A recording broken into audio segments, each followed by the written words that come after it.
අපේ මාලිමා ආණ්ඩුව සැලසුම ලංකා විදුලි මණ්ඩලයේ විකිණීමද ඇත්ත වශයෙන්ම මෙම සැලසුම ආරම්භය ඇවිල්ලා රනිල් රාජපක්ෂගේ ආණ්ඩුව. ඒක තමයි ඉස්සල්ලාම ඔක පටන් ගත්තේ. ඔවුන් කෑලි 12කට කඩලා තමයි මේක ප්‍රතිව්‍යුහගත කරන්න ඒගොල්ලෝ තීරණය කළා තිබුණේ. ඊට පස්සේ මේ පසුගිය ආණ්ඩු පෙරළියත් සමගම ඊට පස්සේ ඇවිල්ලා මේ මාලිමා ආණ්ඩුව විසින් මේක කොටස් 4කට කරන්න තමයි දැන් තීරණය කරලා තියෙන්නේ. දැන් මේක වෙනුවෙන් මේගොල්ලෝ දැන් අධ්‍යක්ෂ මණ්ඩලෙත් පත් කරලා ඉවරයි. සමාගම් 4කට පවරලත් ඉවරයි. ඒ සමාගම් 4 තමයි ජාතික පද්ධති පාලන පෞද්ගලික සමාගම, ජාතික සම්ප්‍රේෂණ ජාලක සේවා පෞද්ගලික සමාගම, විදුලි බල බෙදාහැරීමේ ලංකා සමාගම සහ විදුලි ජනන ලංකා පෞද්ගලික සමාගම. දැන් මේ 4ට කඩලා මේගොල්ලෝ යන්නේ ඉස්සල්ලාම ප්‍රතිව්‍යුහගත කරනගේ මුවාවෙන් නැවත විකිණීම සඳහා ආරම්භයක් ගන්න තමයි මේගොල්ලෝ ආරම්භයේ තියෙන්නේ උතන දැන්. ඉතින් අපේ එකකින් දා මේක මේ වැඩේ නවත්තන්න තමයි අපි මේක අද මේ සූම් තාක්ෂණයේ ඔස්සේ අපි මේක පටන් ගන්නෙ. මේ වෙනුවෙන් අපි අද ගැඳවලා තිනවා වෘත්ති සමිති ඒකාබද්ධ බල මණ්ඩලයේ හිටපු ලේකම් වන නවසේවක සංගමේ ප්‍රධාන ලේකම් ප්‍රියන්ත වික්‍රමසිංහ සහෝදරයාට එක්සත් වමක් සඳහා වූ ක්‍රියාකාරී සංවිධාන විසින් දේශනය සඳහා ආරාධනා කරන්නට.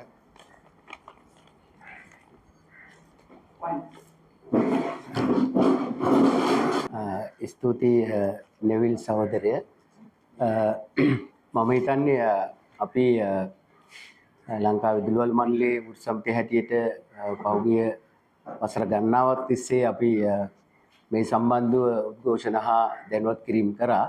ඒකත් එක්ක අද මෙතනට මේම සම්මන්ත්‍රණයටත් සහභාගී වෙන්න කියලා ලැබුණ ආරාධනාවට තමයි අද මම මෙතනට සහභාගී වුණේ.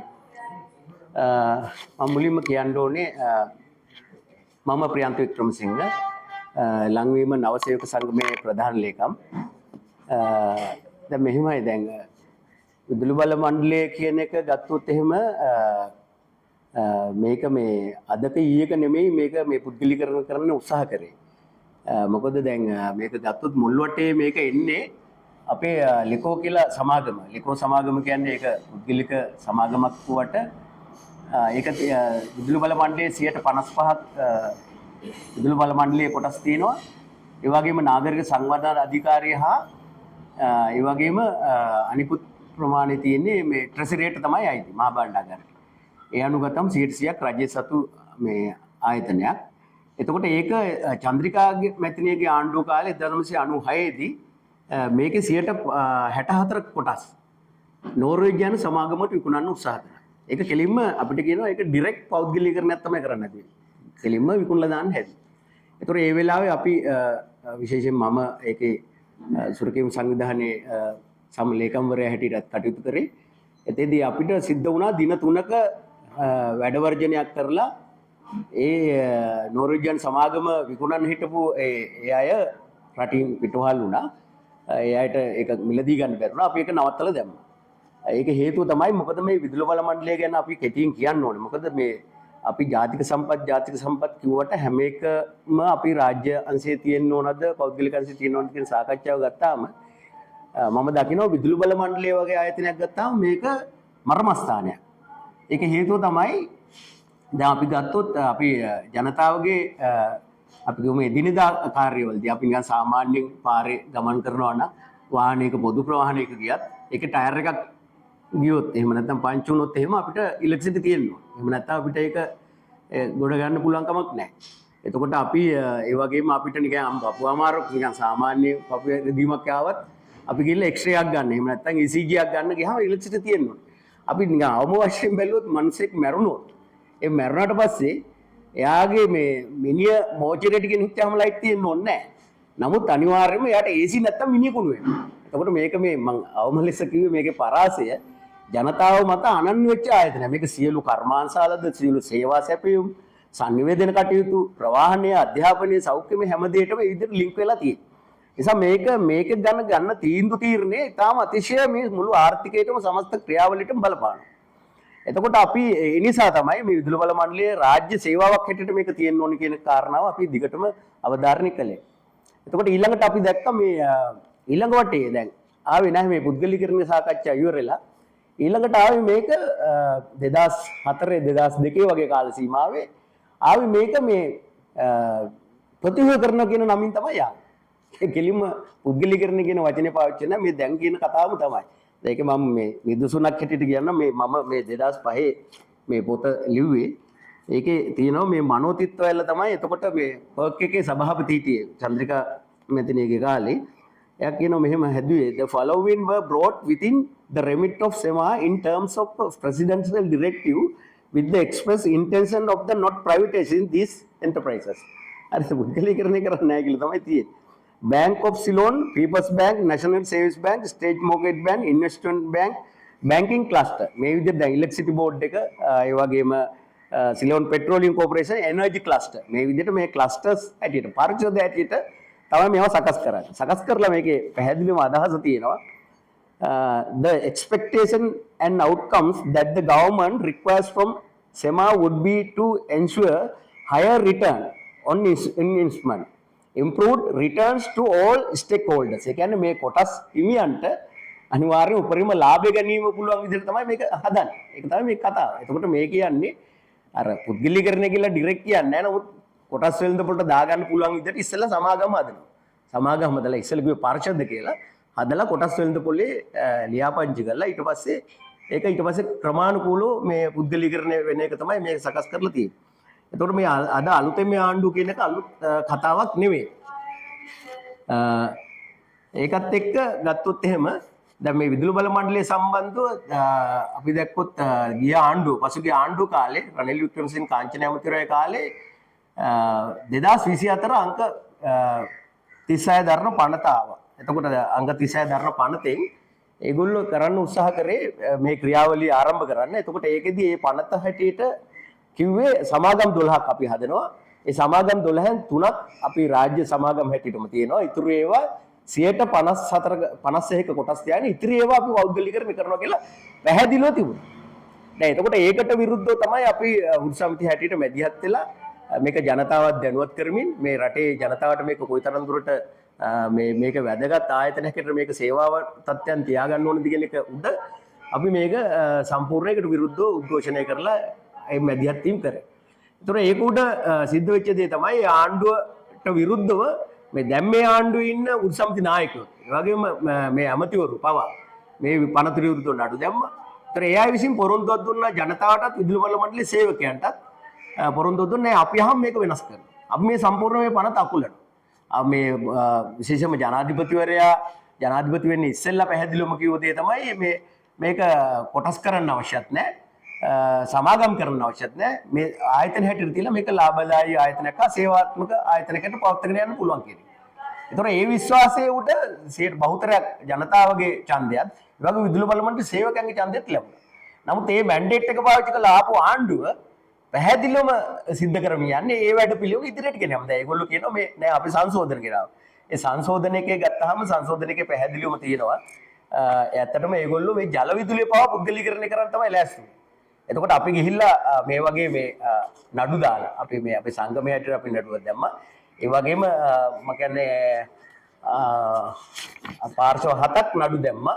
සමහර අය කිව්වේ අර පහුගිය පනතේම තියෙන විදිහටම ක්‍රියාත්මක කරන්න ඕනේ කියලා පැත්තෙන් ඒකේ අඩුපාඩුවක් සිද්ධ වෙයි කියලා. මොකද සමාගම් දැම්මම රාජ්‍ය සමාගම් කියන එක අඩුපාඩුයි කියලා හිතාගෙන අර විදිහටම ක්‍රියාත්මක කරනකොට සමහර අය නඩු. නමුත් අපේ සේවකයෝ හැටියට හා වෘත්ති සමිතිය හැටියට අපි නඩු දෙමු. මේකේ තියෙන මේ ජනතාවට බලපාන පැත්තකින් ඉඳගෙන නමුත් අපි දන්නවා ශ්‍රේෂ්ඨාධිකරණයෙන් ඒවට එහෙම නිසි තීන්දුව හම්බෙන්නේ නැහැ. මොකද ශ්‍රේෂ්ඨාධිකරණය බලන්නේ හැමතිස්සෙම ව්‍යවස්ථාවත් එක්ක අනුකූල වෙනවද නැද්ද කියන කාරණාව විතරයි. ඒතොර ඒකෙදී ඒගොල්ලෝ මූලික වශයෙන් කිව්වා මේ හයිඩ්‍රෝ එහෙම නැත්නම් ජල විදුලිය කියන එක දැන් ගත්තොත් අපේ පළවෙනියට පාවිච්චි වෙන එක පානීය ජලය හැටියට. ඊට පස්සේ ඉරිගේෂන් වලට. ඊට පස්සේ තුන්වෙනි පාර්ශවයක් හැටියට තමයි විදුලි බලයට පාවිච්චි කරන්නේ. විදුලි ජනනය කරන්නේ. ඒ නිසා ශ්‍රේෂ්ඨාධිකරණයෙන් දැන් දුන්නා මේක කොහොමත් ඔයාලට එහෙම මේක පෞද්ගලිකංශයට දාන්න බෑ. එහෙම දානවා රෙෆරන්ඩම් එකක් ඕනේ. ජනමත විචාරණයක් තියන්න ඕනේ. නැත්නම් 3න් 2ක් පාර්ලිමේන්තුවෙන් ගන්න ඕනේ කියන කාරණා. ඒක අවධාරණය කළා. ඊළඟට අනිත් එක තමයි සේවකයන්ගේ අයිතිවාසිකම් නොඅඩුව ඒ ආකාරයට ලැබෙන්න ඕනේ කියන කාරණා. එතකොට දැන් ඒ අනුව ගත්තාම නමුත් අපි සංගමයක් ඇතුළත පැහැදිලිවම කිව්වා මේක මේ පනතේ සංශෝධන කරලා වෙන කෑලි අමුණලා මේක හරියන්නේ නැහැ. පැහැදිලිව මේ පනත අකුල ඔයගොල්ලෝ දුන්න පොරොන්දු ජනතාවට හා විදුලි බල සේවකයන්ට දුන්න පොරොන්දු ඉෂ්ට කරන්න ඕනේ කියන පැත්තෙන් තමයි අපි හැමතිස්සෙම මේ උද්ඝෝෂණය වෘත්තීය ක්‍රියාමාර්ග වලට අපි නියැලුනේ. දැන් ඒකෙදි පැහැදිලිවම කියන්න ඕන කාරණාව තමයි දැන් මේ ඊළඟට අපි දැක්ක මේ තව මතයක් ඉදිරිපත් කරා මේක සම්බන්ධව බහුගිය රජය විසින් විශේෂයෙන්ම රනිල් වික්‍රමසිංහ කිව්වා මේ රාජ්‍යාංශය බිස්නස් කරන්නේ. දැන් ඒක ආවෙම අපි දැක්ක මේ දැන් මේ රටේ අර්බුදයක් ඇති වුණා. එතකොට අර්බුදයේ උඩ මේ රට බංකොලොත් වුණාට පස්සේ IMF එකත් එක්ක තමයි මේගොල්ලෝ ගනුදෙනු කිරීම කරේ. එතකොට IMF එකේ දෙන්න එක කොන්දේසියක් තමයි රජය විසින් භාණ්ඩාගාරයේ මුදල් වලින් මේ ආයතන නඩත්තු කරන්න බෑ. එතකොට ඊළඟට කොස්ට් රිෆ්ලෙක්ට් ඒ කියන්නේ වියදම් ප්‍රතිනිරූපණය වෙන්න ඕනේ. ඒ කියන්නේ ආදායමට සරලන මේ වියදමට සරලන ආදායම තියෙන්න ඕනේ කියන කාරණාව. එතකොට මේ දෙක තමයි ඉදිරිපත්. එතකොට අපි දැක්කා ඒ අනුව පහුගිය ආණ්ඩුව දිගටම බිල් වැඩි කරා අතිවිශාලයි. මොකද අවුරුදු 12ක විතර බිල් වැඩි කිරීමක් තිබුණා. ඒක එකපාරට වැඩි වෙලා සුළු දරා ගන්න බැරි තරම් බිලක් වැඩි වුණා. එතකොට ඒ අනුව මේ මූල්‍ය තත්ත්වයේ කළමනාකරීම පැත්තේ ඒගොල්ලෝ වැඩ කොටසක් කරා. නමුත් ඒගොල්ලෝ මතයක් ගෙනිච්චා රජයේ බිස්නස් කරන්නේ නැහැ. මම කියන්නේ මේක සම්පූර්ණ වැරදි කතාවක්. අපි ඒ වෙලාවෙත් මම පැහැදිලිව ඒකට කිව්වා. මොකද අපි ගත්තොත් කුවේට් රාජ්‍යය ගත්තොත් 91%ක් රාජ්‍යාංශය තමයි මේ සේවාවල් පවත්වාගෙන යන්නේ. එතකොට අපි මැලේසියාව ගත්තොත් 45%ක් රාජ්‍යාංශයේ සේවාවල් කරගෙන යන්නේ. එතකොට අපි ආසන්න තියෙන ඉන්දියාව ගත්තොත් 26%ක් ඉන්දියාවේ රාජ්‍යාංශය තමයි මැදිහත් වෙලා තියෙන්නේ. එතකොට 25%ක් තියෙනවා පාකිස්තාන වගේ රටක. එතකොට අපේ රටේ ගත්තොත් එහෙම 2010 වෙනකොටත් තිබුණේ 10%ක් විතර තමයි රාජ්‍යාංශයේ මැදිහත් වීම තිබුණේ. ඒක දැන් වෙනකොට 8%ක් දක්වා විතර අඩු වෙලා කියන එක තමයි තියෙන්නේ. ඒතර ඒ නිසා අර තර්කෙම අපිට පිළිගන්න පුළුවන් කමක් නැහැ. අපි ඒක පැහැදිලිව කරා. අනිත් එක අපි දැක්කා දැන් පෙට්‍රෝල් මේ කියන්නේ කනිජ තෙල් සංස්ථාව සම්බන්ධව ගෙනාවු සිනොවෙක් කියන්නේ චීන රාජ්‍ය සමාගම.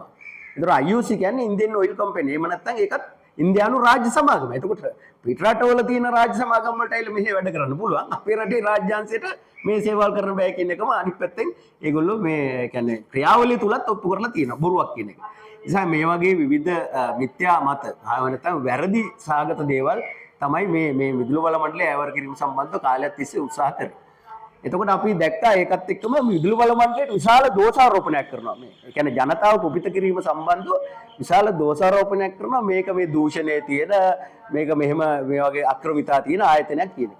නමුත් මම දැක්කා මේ මෑතක අල්ලස් කොමිසමේ සභාපතිවරයා විසින් විග්‍රහය කරන මේ දූෂණ හා වංචා සම්බන්ධව විග්‍රහය කරන ඒ ආයතන සම්බන්ධව. දැන් ඒකෙදි මම දැක්කා ආගමන විගමන දෙපාර්තමේන්තුව. එතකොට වරාය සම්බන්ධව ඒ විදිහට විවිධ ආයතන සම්බන්ධ කිව්වා. අන්තිමට කිව්වා මේ මැනික් සංස්ථාව ගැනත් කිව්වා. භූවිද්‍යා හා පතල් මේ කනිජ තෙල් භූවිද්‍යා හා පතල් දෙපාර්තමේන්තුව ගැනත් කිව්වා. නමුත් ඒකේ කොහෙවත් එයා සඳහන් කරන්නේ නැහැ විදුලි බල මණ්ඩලයේ එහෙම දූෂිත ආයතනයක් කියන එක. ඒතකොට ඒකෙම උනත් පැහැදිලි වෙනවා මේ මෙහෙමයි. දැන් අපි ගත්තොත් එහෙම ඕනම ආයතනයක් ගත්තොත් කාර්යක්ෂම අකාර්යක්ෂම කියන එක රාජ්‍යාංශයට පෞද්ගලික අංශයක කියනකොට තීරණය කරන්න බෑ. මොකද අපි ගත්තොත් එහෙමනම් දැන් පොලිසිය, හමුදාව, එතකොට රෝහල්, එතකොට රාජ්‍යාංශයේ මේක අකාර්යක්ෂම වෙන අපි පෞද්ගලික අංශයට දෙන්න ඕනේ. ඒක උඩ තර්කයක් හදන්න බෑ. එතකොට කාර්යක්ෂමතාවය කියන එක හදන්නේ පෞද්ගලික අංශ රාජ්‍යාංශයට කියන එක උඩ නෙමෙයි. ඒකේ තියෙන අඩුපාඩු සොයාබල්ලා ඒක කාර්යක්ෂම කිරීම සම්බන්ධව පියවර ගන්නවා. ඒකට කවුරුත් විරුද්ධ වෙන්නේ නැහැ. එතකොට දැන් අනිත් එක තමයි දැන් විදුලි බල මණ්ඩලය දැන් ගත්තොත් එහෙම විශේෂ තවතයක් තියෙනවා. ඒක තමයි විදුලි බල මණ්ඩලය ගත්තොත් එහෙම මේ ජනතාවත් එක්ක ගැටෙන ආයතනයක්. ගැටෙන කියන්නේ නිරන්තරව ඒගොල්ලොත් එක්ක සාකච්ඡා වලට ගැටෙන ආයතනයක්. මොකද දැන් අපි ගත්තොත් නව සේවයක් සපයන්න ගියොත් අනිවාර්යයෙන්ම මේ සේවාවකදී අපිට පාරිභෝගික මුණ ගැහෙනවා. ඒතර විදුලි බිල්පතක් නිකුත් කරන්න ගියාම පාරිභෝගික මුණ ගැහෙනවා. ඒ වගේම අපි ගියොත් විදුලි විසන්ධ වෙලා ඒක යථා තත්ත්වයටපත් කරන ගියත් පාරිභෝගික මුණ ගැසෙනවා. ඒතකොට ඒ නිසා පාරිභෝගිකත් එක්ක ගැටෙන අය නිසා වඩා පහසුවෙන් පාරිභෝගිකයන්ව මේකට විරුද්ධව උසිගැන්වීමට යම් මොන හරි දේවල් මතු කරාම ඒක කරන්න පහසු වෙනවා. අනිත් ආයතන වඩා. මම කියන්නේ තවත් මේ වගේ ආයතන තියෙනවා. අනිත් එක අපි මේකේ සංවිතිය අරගෙන බැලුවොත් එහෙම දැන් අපි ගත්තොත් විදුලි බල මණ්ඩලයේ මුළු දැන් අපි ඉතිහාසයේ ගත්තොත් 1969 මේක දෙපාර්තමේන්තුව මණ්ඩලයක් කරනකොට මේකේ මෙගාවොට් 260යි තිබුණේ. සේවක 5000ක් හිටියා. දැන් මුළු සමස්තයටම අපි 100% විදුලිය සපයලා තියෙනවා. ඒක මේ දකුණු ආසියාවේම 100% විදුලිය සපයපු එකම රට. එකම රට තමයි ශ්‍රී ලංකාව. මොකද ඉන්දියාවත් පාකිස්තානවත් කොයි කිසිම රටක 100% විදුලිය සපයලා නැහැ. ඒකට 100% විදුලිය සපයපු එකම රට තමයි ශ්‍රී ලංකාව. අපි එතකොට හිතා ගන්න මේකේ කොයිතරම් දුරට අපි වැඩ කොටසක් වෙලා තියෙනවද කියලා. ඊළඟට අපිට ওই චන්ද්‍රිකා මෙත්‍රී කාලේ කියපු දෙයක් තමයි මේකේ තාක්ෂණික හානිය. කියන්නේ ලොස් එක වැඩි කියන එක 20ක් වගේ තිබුණා. දැන් ඒක 8.72කට ගෙනල්ලා තියෙනවා මේ තාක්ෂණ ශිල්පින් විසින්.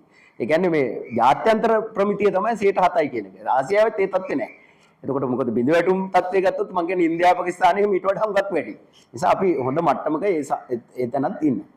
ඊළඟට එතකොට අපි ගත්තොත් එහෙම දැන් සේවක සංඛ්‍යාව. දැන් මේගොල්ලෝ කිව්වා ගෙනාව මතයක් සේවක වැඩි. සේවකයෝ ඉන්න 22. දැන් බැලුවොත් හරියට බැලුවොත් 21706යි. ඒක හරියටම කියවනා කෝප් කවුන්ටි. එතකොට මුළු ලංකාවේ මේ විදුලිය සපයන තමයි සේවක සංඛ්‍යාව ඉන්නේ. එතකොට අපි රාජ්‍ය පද්ධතිය ගත්තොත් අපි රෝහල් වල වෛද්‍යවරු ඉන්න 22000. එතකොට ඒ කියන්නේ ස්ටාෆ් එක නැතුව. එතකොට පෞද්ගලික අංශයේත් වෛද්‍යවරු ඉන්නවා. එතකොට ඒකේ තවත් ස්ටාෆ් එකක් ඉන්නවා. එතකොට පොලිසිය ගත්තොත් 85000ක පොලිස් සමුදායක් ඉන්නවා. හරිද? පොලිසි නිලධාරීන් 85000 650ක් පොලිස් ස්ථාන තියෙනවා. එතකොට ඒගොල්ලන්ට හදිසි අවස්ථාවක් වුණොත් අනිකුත් හාමියක පොලිස් මේ තවත් අපේ තියෙන හමුදා ඒවා ඒ උදව් ගන්න පුළුවන් ක්‍රියාවලියත් ඒක. නමුත් අපි දැක්ක පහුගිය කාලේ දැන් අකුණු ගහලා විශාල වර්ෂාවල් අරගෙන වෙයිලා මේ පද්ධතිය කඩාවැටිලා 68000ක පද්ධතිය පැය 4ක් ඇතුළත මේ සේවකයෝ මේක යථාර්ථයටපත් කරා. ඊළඟට සුනාමි කාලේ ඒ සියලු තත්ත්වයන් යටතේ මේ ගෑ ගම් වතුරද මූදු වතුරද ඒ ඔක්කොම බලන්නේ නැතුව ඒ පිළිසකර කරලා යථාර්ථයටපත් කරා. ඊළඟට කොරෝනා වසංගතය. අපි දැක්කා කොයිතරම් දුරට අපේ සේවකයෝ ගිහිල්ලා ඒවා නොතකා ඒ විස බී තත්ත්වයන් මේ සියල්ල තීද්දි තමන්ගේ අමුදරෝපව නොතකා ඒ සියලු දේවල් වල න්‍යාය නැහැ. ඒ නිසා මම කියන්නේ මේ කාර්යක්ෂමතාවයෙන් ගත්තත් මම දකිනවා මේ ආයතනේ අනිකුත් ආයතනට සාපේක්ෂව සෑහෙන ඉහළ මට්ටමක ඉන්නේ.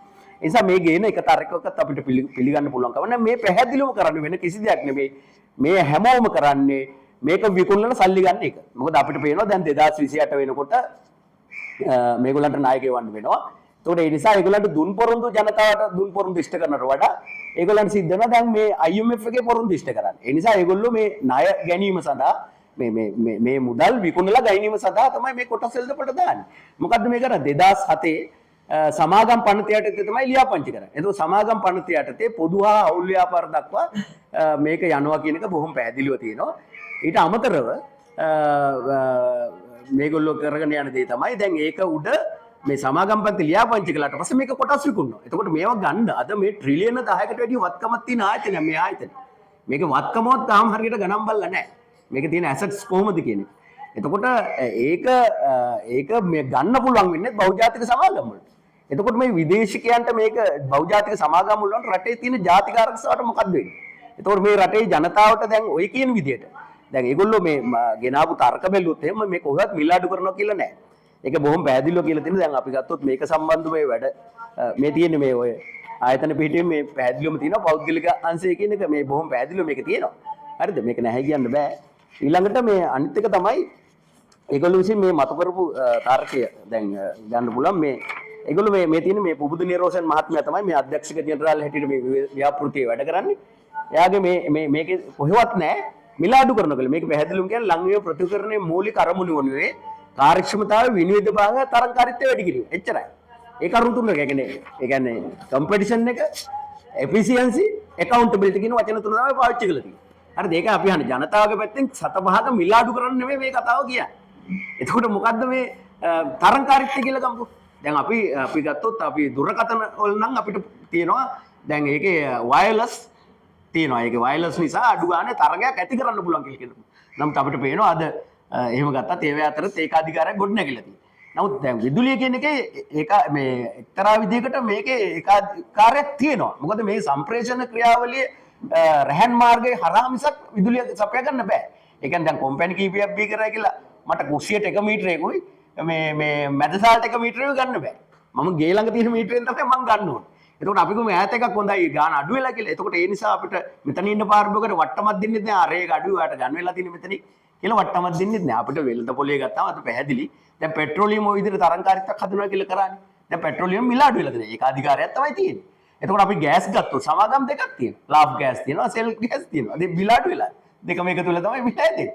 හරිද? ඒ නිසා මේක සම්පූර්ණ පට්ටබල් බොරුවක්. මේක කරන්නේ මේගොල්ලෝ වැඩපිළිවෙලක් නැති නිසා මේක විකුණලා සල්ලි ගන්න. ඒක තමයි ඇත්ත කතාව.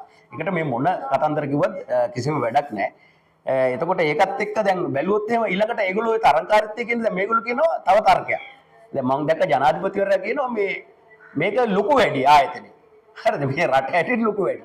එතකොට දැන් අපි ගත්තොත් එහෙම ධනපති ක්‍රමේ මොකක්ද හදන්නේ? ධනපති ක්‍රමේ ඔය ඉදිරි විසිරීමද හදන්නේ? දැන් අපි ඉලොන් මස්ක් ගන්නකො.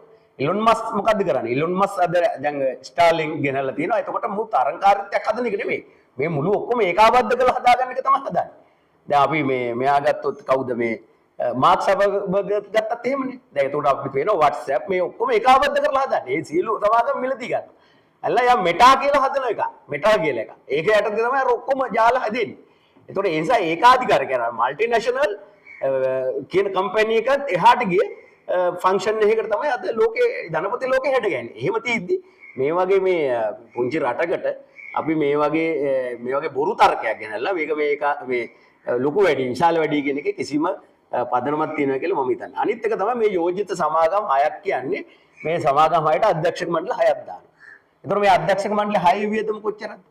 නඩත්තුව සහ ඒගොල්ලන්ගේ වාහන වැටුප්තල ඒව ගත්තාම මේ ඒ ඔක්කොම අය කරන්න හදන්නේ මේ වැටු. මොකද මම දැක්ක පුබුදු නිරෝෂන් මහත්මයා ඒක සාකච්ඡාවකදී කියනවා මේ මොනවා ආයෝජන කරත් ඒක කරාට ඒක අය කරන්නේ අපි ටැරිෆ් එකේ. ඒ කියන්නේ ඒක පාරිභෝගිකය මිලට තමයි එකතු වෙන්නේ. එතකොට අනිත් පැත්තෙන් දැන් මම කියන්නේ මේකේ තව කාරණාවක් තියෙනවා. දැන් අපිට ඔය කියන දර ඒගොල්ලෝ කියන දැන් ඩොලර් බිලියන 5ක් ගන්න ඕන අවුරුදු 5කට. හරිද? ඒක වෙන සාකච්ඡාවකට මම දැක්ක කියලා තියෙනවා මේ එහෙමම අවශ්‍ය නැහැ. ඩොලර් බිලියනක් විතර පළවෙනි අවුරුද්ද ගත්තාම ඇති කියලා. දැන් මොකක් සඳහාද මේ කියන්නේ? දැන් අපි මෙහෙම කල්පනා කරමු. දැන් අපි ඉන්නේ එංගලන්තේ නෙමෙයි. දැන් එංගලන්තේ නිවාස කරන පාරිභෝගිකයෙක් නම් එයාගේ සාමාන්‍ය තත්ත්වයේ සුවපහසුවෙන් ඉන්න නම් එයා සීත කාලේ හීටර් පාවිච්චි කරනවා. රත් කරගන්න ඕනේ. එතකොට රස්නේ කාලේ සීත කරගන්න.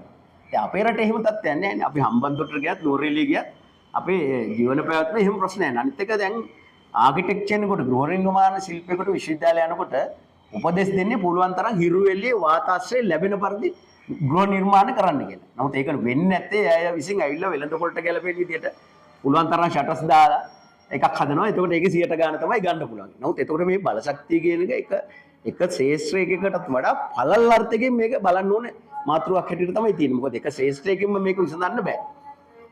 එතකොට එහෙම ගත්තාම අපේ රටේ දැනට අපේ පීක් එක හැටියට මැක්සිමම් ඩිමාන්ඩ් කියලා කියන්නේ අපේ උපරිම ඉල්ලුම තියෙන 2900 තමයි උපරිම 2800. දැන් මේ පහුගිය කාලවල 2800 පැන්න පොඩ්ඩක් 2900 කියන්නකො.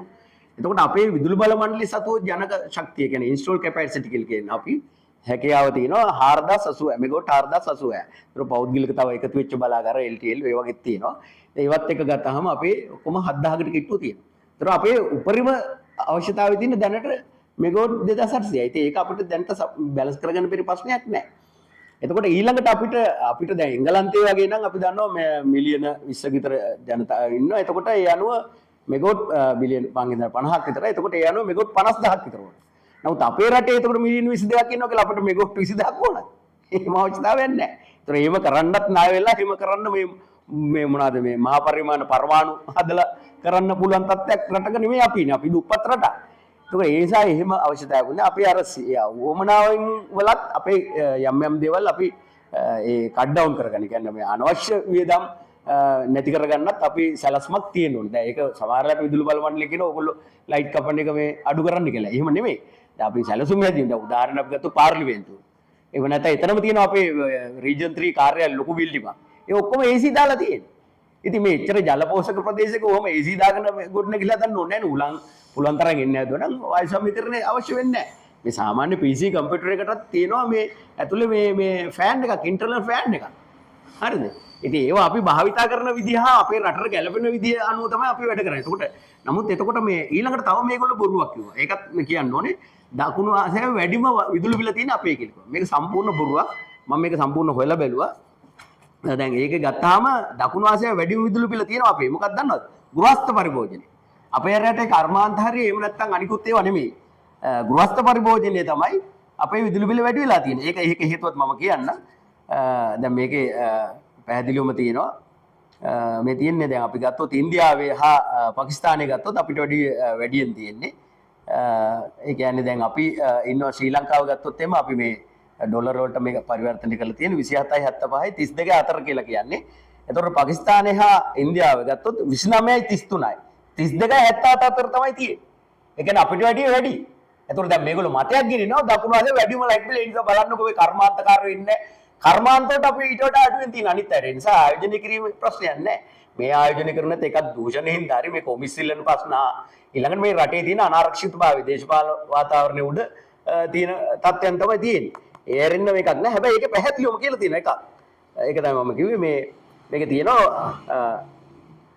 අපේ කලාපේම අපි තමයි වැඩිම තියෙන එක තමයි මේ තියෙන්නේ. Sri Lanka currently has the highest residential electricity tariff in South Asia. අන්න ඒක තමයි මම කිව්වේ. දකුණු ආසියාවේ වැඩිම විදුලි බිල තියෙන ගෘහස්ත. මේක තමයි අපි දිගටම කියපු දේ. දැන් මේක සම්බන්ධව මම දිගටම මේක පැහැදිලි කිරීම කරලා තියෙනවා. මම විතරයි මේ කතාව කාංචන ඇමතිවරයා ඉන්නේ නැද්දිත් කිව්වේ. මේ ඔයගොල්ලෝ බිල වැඩි කියන කතාව මේක කිසිම විද්‍යාත්මක පදනමකට හදලා නැහැ කියන්නේ. මොකද අපේ රටේ ගෘහස්ත පරිභෝගිකයෝ ගත්තොත් අපේ රටේ ඉන්නවා ලක්ෂ 76ක් දැන් 75 හිටියේ දැන් 76ක් ඉන්නවා. මේකෙන් ලක්ෂ 45 දැන් ලක්ෂ 46ක් ලක්ෂ 46ක් ඉන්නවා විදුලි බල මණ්ඩලයේ විතරක් ඒකක 90ට අඩුවෙන් භාවිත කරන පරිභෝග.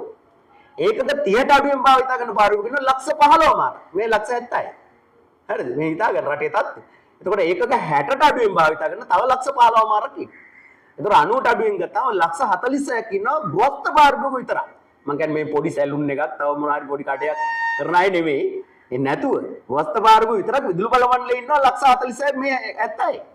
එතකොට 100ට මේක ලෙකෝ එකක් ගත්තාම තව 6 ලක්ෂ ගානක් ඉන්න. එතකොට සමස්තය හැටියට ගත්තොත් එහෙම 80ක් විතර ඉන්නේ තාම පුංචි ප්‍රමාණයක ගෘහස්ත පරිභෝජනය කරන අය තමයි ඉන්නේ. ඊට අමතරව ඉන්නවා 180 200 300 වගේ කරන මැදපන්තික කොටසක් ඉන්නවා. ඊට පොඩි පිස්සක්. ඊට අමතරව ඉන්නේ ওই ව්‍යාපාර හා ඊළඟට රෝහල් ආණ්ඩුවේ තියෙන ගොඩනැගිලි හමුදාවල් ඔය ඊළඟට ඒ ඕනම දෙයක් ව්‍යාපාර කටයුත්තක් වෙන්න පුළුවන්. ඒවා තමයි තියෙන්නේ. එතකොට මෙතන මොකද්ද මේ ඇත්ත ප්‍රශ්නේ?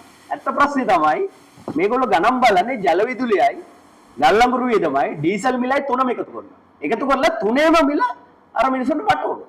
ඒක වැරදි. ඒක වැරදි ක්‍රමයක්. මොකද දැන් ජල විදුලිය දැන් අපි ගත්තොත් අපි මේක පොඩි සංඛ්‍යාලයකට පොඩ තමයි වෙනස් වෙන්නේ.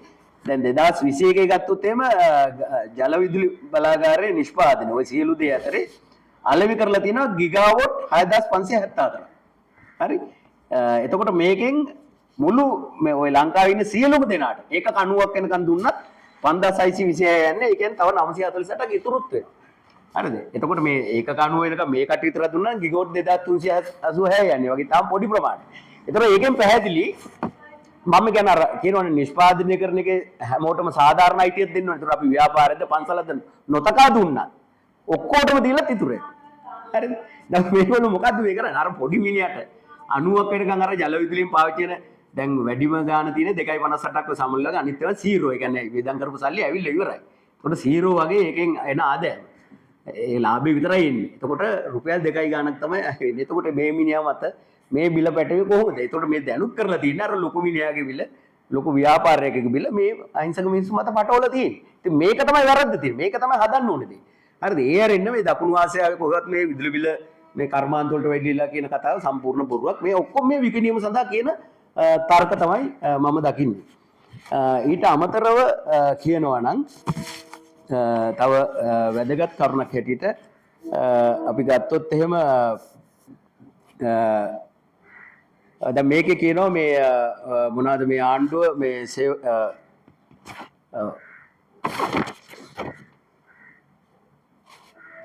ඊළඟට මේ හරි තව දෙයක් කියනවනේ ඒගොල්ලෝ මේ ආයෝජනය කරන ඒගොල්ලෝ කියනවා දැන් අපි දිගටම කියපු දෙයක් තමයි මම මේ පොත ලිව්වේ 2005 මේකේ පැහැදිලිව මම කිව්වා මේ පුනර්ජන්‍ය බල ශක්තිය සම්බන්ධව අපේ රට ආයෝජනය කරන්න අවශ්‍යයි. ඒක සඳහා අපි ජෙනරේෂන් පැත්තට යොදව ගන්න ඕනේ කියලා. මොකද අපි මේ අපේ මෙතන තියෙන්නේ උත්පාදන වියදමේ වැඩි කමක් නේ තියෙන්නේ.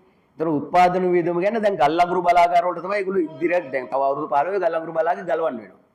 හරිද? මොකද දැන් පෘථිවියේ තියෙන තව අවුරුදු 5000කට විතර ගල් අඟුරු දැන් දිගටම ග්‍රීන් හවුස් භාවිතය ගැන කතා කරන නිසාම ගල් අඟුරු භාවිතයෙන් ඉවත් වෙන්න යන්නේ. ඒතර තව අවුරුදු 15 ඕකත් වැඩන්න තියෙනවා ඔය මෙගොඩ් 900. ඒතර අපි ඒ කාලෙම දිගටම කිව්වා මේ මහා පරිමාණ ව්‍යාපෘති කරන්න නැතුව අපේ රටේ තියෙන පුළුවන් තරම් පුනර්ජන්‍ය විදුලි ව්‍යාපෘති කරන්න කියලා. ඒක ගොඩාක් දේවල් තියෙනවා. අපි ගත්තොත් දෙන්තර බව කියලා කියනවා දර භාවිතෙන් හදන්න. මේවා මේ මහා ලොකු දේවල් හදන්න ඕනේ මේ. අපි ගත්තොත් මේ කැලෑවල් තියෙන ටික විනාශ කරලා හරි වනාන්තර ටික විනාශ කරලා නැත්නම් ගොවියන්ගේ සරුසාර ඉඩම් විනාශ කරන්න අවශ්‍ය නැහැ. මුඩු ඉඩම් ලඳු කැලෑ ඕන තරම් මේ රටේ තියෙනවා. ඒතකොට ඒවා දස්වෙවුවොත් තව වෙන භෝග වගා කරන්නත් පුළුවන්. ඊළඟට ඔකට උපකර්මාන්තයක් හදලා ඒ ගස් කපලා ගෙන ඒක ගොඩ ජීවන වෘත්තියකුත් හැදෙනවා යම් පිරිසකට පිරිසකට. එතකොට පාංශු කාදනය වෙන්නේ නැහැ. ඒතර ඒවෙන් අරගෙන ඒ දරභාවිතයෙන් එතකොට දෙන්ටර් පවර් කියන්නේ ඒක. ඒතර මෙගොඩ් 5 වගේ පොන්චි ඒවා හදන්න පුළුවන්. ඒතර තාපයේ විශාල අහක යන්නෙත් නැහැ. ශරීරයේ මේ පරිසරයේ මුදාහැර ඒකෙන් කිරි රත් කරගන්න. ඒ වගේ පොඩි උපකරණත් උනන් කරන්නත් පුළුවන්. හරිද? එතකොට ඊළඟට සුළං සම්බන්ධව මේ විදුලි බල මණ්ඩලයේම දැන් අවුරුදු 20කට විතර ඉස්සෙල්ලා රිසර්ච් එකක් කරලා තිනවා. ඒකේ තියෙනවා බොහොම පැහැදිලිව මෙගාවොට් 20000ක් හදන්න පුළුවන්. හැබැයි ඔය හැමදේම අපි කිව්වට ඒවේ පරිසර පැති අරෝමියෝ එනකොට ඔය කියන ප්‍රමාණ වලින්ම කරන්න බෑ දැන්. දැන් උදාහරණයක් දැන් ඔය හදන එකෙත් ප්‍රශ්නයක් තියෙනවා. මොකද සංචාරක කුරුල්ල එන ප්‍රදේශයක් ඔක. ඒතකොට සංචාරක කුරුල්ල එක්තරා කාලයකට තමයි එන්නේ. ඒතකොට ඒ එන ඔක්කොම මැරෙනවා. මොකද ඒගොල්ලෝ මේ උලන් තටුවල වැදලා මැරෙනවා. ඊළඟට ශබ්ද අධික නිසා ජනාකීර්ණ ප්‍රදේශ හදන්නත් බෑ. ඒතකොට ඕකෙන් 110ක් එතකොට කියන්නේ. ඒකට මෙගාවොට් 2000. ඒතකොට දැන් මේ පීක් එකම තියෙන 2800. ඉතින් මොකක්ද ප්‍රශ්නේ තිබුණේ අපිට? කරගන්න. හරිද? ඒව සම්බන්ධව මේක හිටපු යම් විද්‍යුතුන් කියන ඉංජිනේරු මැදිහත් උනේ නේ. දේශපාලකයෙකු කොහොමත් මැදිහත් උනේ. මොකද කොමිස් කුට්ටිය ආරේ මේ ඒක තමයි බලන්න පිටින් ගියාම ගල්ලංගුරු ටිකෙන් ගහගන්නේ කොහොමද මේ දැනුත් දැන් මේ වර්තමාන ආණ්ඩුවෙත් මේ දූෂණය නැහැ කියන දැන් මේ ප්‍රසම්පාදනය කළ ගල්ලංගුරු වංචාවක් වුණා කියලා දැන් දිගටම සාකච්ඡා වෙනවනේ. හරිද? ඒක තමයි සිද්ධ වෙන්නේ. එතකොට ඒ අර ඊළඟට පුද්ගලික අංශේ බලවත් කිරීමෙන් උඩ සාක්කුවට පුරව ගන්න එක. ඉතින් එහෙම නැතුව මේවා කරා නම් එතකොට සූරං විදුලිය මේ සූර්යතාපය ගත්තත් අපේ රටේ ඕන තරම් තියෙනවා. දැන් මේ මම දැක්ක ව්‍යාපෘතියක් කරන්න හදනවා මේ ෆිලින් ස්ටේෂන් තියෙන දැන් අපේ වෝටර් බෝඩ් වල ඒ ෆිලින් ස්ටේෂන් වල ඒගොල්ලන් ප්‍රොජෙක්ට් එකක් හදලා තිනවා මේ මොකක් හරි මට හරියට ඒක නම මතක නැහැ. ඒගොල්ලෝ කියනවා මෙගාවොට් 35ක් අපිට පුළුවන් මෙගාවොට් 35ක සූර්ය බලාගාර හදන්න කොළඹ ඒ කියන්නේ මේකට දීලා තියෙන මියුනිසිපල්ටි එකට නගර සභාවේ ඒවා කරන්න පුළුවන් මෙගාවොට් 35ක්. මම කියන්නේ කොළඹ නම් මෙගාවොට් 35ක් කරන්න පුළුවන් ද කියන එක මට හිතන්න අමාරුයි. නමුත් කොහොමද දැන් ඒ වගේ දේවල් ඕන තරම් මේක ක්‍රියාත්මක කරන්න පුළුවන්. එතකොට මේ ඒක කරන්නේ නැතුව මේක මේ විනාශ වෙන්න හදන්නේ ඌමනායෙම මේ වගේ අර බහුජාතික දැන් යෝජනා කරන්නේ ඒගොල්ලෝ මේ මොකද්ද මේ LNG කියන්නේ පුනර්ජන්‍ය තමයි. LNG කියන්නේ නැචරල් ගෑස්. හරි. එතකොට ඒක ගේන්න කොහොමද ස්වභාවික වායු. මේක ගේන්නේ එහෙම පිටරටින් ගෙනල්ලා මේක ඝනීභවණයට පත් අයිස් කියුබ් බවට පත් කරන්න. ඊට පස්සේ වෙනම ඒකේ නැවක තියලා ඒක හදලා වෙනම ආපහු නල මාර්ගයක් හදන්න මේක ආපහු ද්‍රවීකරණය කරන්න. හරිද? ඊට පස්සේ එහෙම තමයි ගෑස් එක ගත්තේ. එතකොට මේ කොච්චර වීදමක් යනවා කියලා හිතන්නකෝ. මේකත් අපේ රටේ තියෙන එකනේ. එතකොට අපේ රටේ තියෙන මේ ස්වභාවික සම්පත්. මම කියන්නේ මේ මූදු රළෙන් හදන්න පුළුවන් ඒවත් දියුණු තාක්ෂණය කියන්නේ මේක ඕන තරම් කුණු වලින් හදන්න. හරිද? උණු ටොන් 1000ක් විතර කොළඹ නගරේ රැස් වෙනවා. මේ මහා පරිසර ප්‍රශ්නයක් කියන. මේවා පුංචි අපි කියමු දැන් අපේ විදුලි බල මණ්ඩලය කරලා තියෙන අන්න එකයි තේරුම. දැන් අප ගම්මාන වලට සමහරට ගෙවල්ලටයි තියෙන. ලොකු ට්‍රාන්ස්මිෂන් පද්ධතියක් ඈත ඇදලා ට්‍රාන්ස්ෆෝමර් දීලා ඒක අවුරුදු 30ක් විතර යනවා ඒකේ ආදායම එන්නේ. හරිද? ඒක දීලා තියෙනවා. ඒතකොට ඒ වගේ ඒවට මේ යොදා ගන්න ඕනේ. දැන් ඒවා සේවාව කියන්නේ ඒකයි. දැන් මේ විදුලිය කියන දැන් ඒගොල්ලෝ අත්‍යවශ්‍ය ඒවා කියනකොටම මම කිව්වේ සේවා කියන එකේ මේක තියෙනවා. හැබැයි මේක ඉස්සරහට සේවා නෙමෙයි බිස්නස්. ව්‍යාපාර පදනමට ගැනීම. ඒකයි මේ කියන්නේ. එතකොට ව්‍යාපාර පදනම කියන්නේ අනිවාර්යයෙන්ම ව්‍යාපාර කරන හැම කෙනාම ලාභී උඩ විතරයි චේතනාව තියෙන්නේ. එතකොට ඒක සේවාව කියන එකෙන් ඉවත් වෙනවා. එතකොට මේ අතිශය දැනුත් මේ හදලා තියෙන බිල ක්‍රමයේ තියෙන වැරද්ද වගේම එතකොට ඒ හදන්නේ ඊටාම සුළු පිරිසකට මේ විදුලිය කියන එකත් භාණ්ඩයක් හැටියට පාවිච්චි කරන ඉඩ දීලා අනිත් අය මේකෙන් මුදව ගන්න. දැන් පහුගිය කාලේ අපි දැක්කා මේ දසලක්ෂයක විදුලි බිල් කැපුණා මේ පහුගිය බිල් වලට උඩ. කර්මාන්තසාල 10000ක විදුලිය කැපුණා. ඒතොර හිතා ගන්න. ඉතින් එහෙමනම් මේ වගේ රටකට උරුත්තු දෙයිද මේ කියන විදිහට මහා පරිමාණ මේ ඇවිල්ලා මේ කර්මාන්තකරුවෝ ඇවිල්ලා ආයෝජනය කළා. උන් මේ ලාභේ නැතුව මේ කරන්න ලැස්ති වෙන්නේ නැහැ. එතකොට සියල්ල. දැන් අපි කොළඹ නගරේ ගත්තොත් කොළඹ නගරේ අපේ අන්ඩර්ග්‍රවුන්ඩ් කේබල්ස් තියෙන ඔක්කොම එතකොට ඒවට සාමාන්‍යයෙන් එකකින් සප්ලයි එකක් දෙන්න සාමාන්‍යයෙන් ලක්ෂ එකමාරකට වඩා යනවා. නමුත් ඒ මුළු ආම අය කරන්නේ නැහැනේ. එතකොට පාරිභෝගිකයන් අය කරන්නේ එතෙන් ඉඳලා දෙන අර සර්විස් එකට අය කරලා දෙනවා. නමුත් එතකොට නඩත්තුවක් ආවොත් ඒක නොමිලේ කෙරෙන්නේ. නමුත් බහුජාතික සමාගම් වලට ඒගොල්ලෝගේ ඕක කරන්න බෑ. අපි වෝයිස් සර්විස් එක දෙන්න. නැත්නම් අරක ගහන අය කරන්නේ. අර කේබල් ඇද්දොත් ඇත්තට ඕන ගියයි. දැන් මීටරේට ගාස්තුව ගත්තට ඊට පස්සේ ඔක්කොම මීටරේ පිටුනාම ඉඳලා බින්ද වැටුම ඔක්කොම නොමිලේනේ කරන්නේ. සේවාවක් හැටියට. එතකොට ඊළඟට අපි දැක්ක අර කොරෝනා කාලේ කෝටි 760ක් විදුලි බල මණ්ඩලෙන් පෙබරවාරි මාසයට සමානව මාර්තු අප්‍රේල් මැයි ගෙදර ඉඳලා ඒගොල්ලන්ට අර සිඩර්ස් වෙන්න වෙච්ච එකට සලකලා ඒ මුදල ගෙව්වා. විදුලි බල. ඒක මේ රාජ්‍ය අංශයක් නිසා. එතකොට දැන් අද විදුලි බල මම කියන්නේ විදුලි බල මණ්ඩලයද ණය නැහැ. අපි දැන් සියලුම පාරිභෝගිකයෝ 4.8ක බද්දක් ගෙවනවා රජයට මේ විදුලි බිලේ 4.8ක. ඊට අමතරව වැට් එක ගෙවනවා විදුලි බල මණ්ඩලයේ සියලුම ගන්න උපකරණ වලට රජයට. ඒකට මේක කිසිම ණයක් නැති ආයතනයක් දැන්. රජයේ භාණ්ඩාගාරයෙන් ගන්න පෙට්‍රෝලියම් ගන්න අපි සල්ලි දෙනවා. එතකොට අර තත්ත්වෙත් මිදිලා තියෙනවා. ඒ නිසා පැහැදිලිව මේක මේ කරන්නේ අපරාධයක් විනාශයක් මේගොල්ලන්ට කිසිම ඉලක්කයක් නැති නිසා මේගොල්ලෝ සම්පූර්ණ මේක විකුණලා සල්ලි ගැනීමට හදන මතවාදයක් කර කිසිදු දෙයක් නැහැ. ඒක තමයි පැහැදිලිවම මම හිතන්නේ කියන්න තියෙන්නේ. තව දුරටත් අපි සාකච්ඡාව තුළ සහෝදරුන්ගේ අදහස් එනකොට ඒක තුළ අපි සාකච්ඡා කරමු කියලා මම කල්පනා කරනවා. ප්‍රතිවකරණය සහ ඊළඟට පුද්ගලීකරණය කරන්න ආණ්ඩුව වැඩ කරගෙන යනවානේ. එතකොට ඒක කොහොමද නතර කරන්නේ දැන්? ඔයගොල්ලන්ගේ සංවිධානය නොටිස් එක නම් දැක්කා. ඉතින් වෘත්තීය සමිතියක් පිළිබඳ දැනීම. එක්සත් පමක් සඳහා කියලා තියෙනවා. ඒක කොහොම හරි. දැන් ආණ්ඩුවේ වැඩ පිළිවෙල නවත්තන්න ඔයගොල්ලෝ ඉදිරිපත් කරන වැඩ පිළිවෙල මොකක්ද? දැන් ප්‍රතිවකරණය කරනවා ඊට පස්සේ දැන් ඔය වගේ සමාගම් 4කට දැන් කරලා තියෙනවා. තවත් දෙයකට කඩලා 6ක් කරනවා. ඊට පස්සේ අර හැඩිගල්ල කියලා තිබුණා ඒ 6ට කඩුවට පස්සේ මේක ඇහැවර වෙනවා කියලා විදුලි බල මණ්ඩලය කියන එක. ඒකෝට ඒක වැළැක්වීම සම්බන්ධයෙන් මොකක්ද දැන් මගේ පළවෙනි ප්‍රශ්නේ එක ඔයගොල්ලෝ ඉදිරිපත් කරන වැඩ. මෙහෙමයි දැන් අපිට තනියම ඒක කරන්න පුළුවන් කාරණාවක් නෙවෙයි. මොකද අපි සංගමයක් කියන්නේ අපේ සංගමයේ විතරක් මේක කරන්න පුළුවන් කාරණාවක් නෙවෙයි. නමුත් අපි සංගම් සියල්ල එකතු වෙලා පහුගිය ආණ්ඩුව යටතේ මේකට උද්ඝෝෂණ කටයුතු කරා. එතකොට ඒ කරන කෙදී දුන්න මම කියන්නේ ඒක වෙච්ච තේ තමයි මේක හිටපු නායකයෝ. දැන් අද ආණ්ඩුවේ ඉන්න නායකයොත් පොරොන්දිච්ච දෙයක් තමයි මාස 4ක් ඇතුළත අපි මේ තත්ත්වය වෙනස් කරලා අලුතෙන් පනතක් ගෙනවා ජනතාවට හිතවාදී පනතක් ගෙනවා. නමුත් ඒ පොරොන්දු කඩලා ඒගොල්ලෝ යන දිශාව තමයි මම කලින් පැහැදිලි කළේ. ඒතකොට ඒකට විරුද්ධව විදුලි බල මණ්ඩලයේ සියලු වෘත්ති සමිති එකතු වෙලා උද්ඝෝෂණ කරා.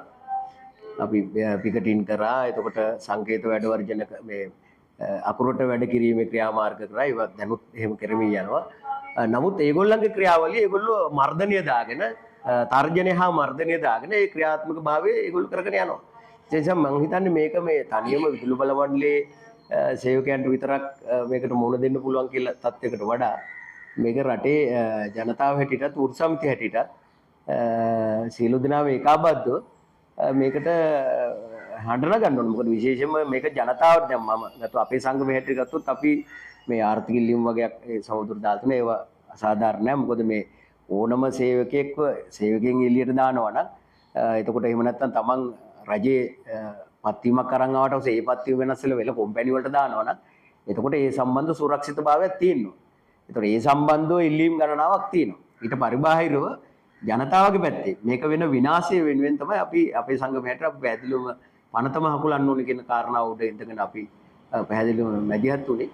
එතකොට ඒක මම කියන්නේ මේ වගේ අපි මේ සම්මන්ත්‍රණ වලට වුණත් අපි එන්නේ එතකොට ඒක තුලත් ජනතාව දැනුවත් වෙලා මේගොල්ලෝ ගෙනියන බොරු නිස්සාර මත මම කියන්නේ බින්දලා මිනිස්සු ඔක්කොම එකතු වෙලා මේක පැහැදිලිව මේක මේ පනත අකුලන්න ඕනේ කියන බලපෑම මේ ආණ්ඩුවට කරන්න ඕනේ. ඒක තමයි අපිට කියන්නේ.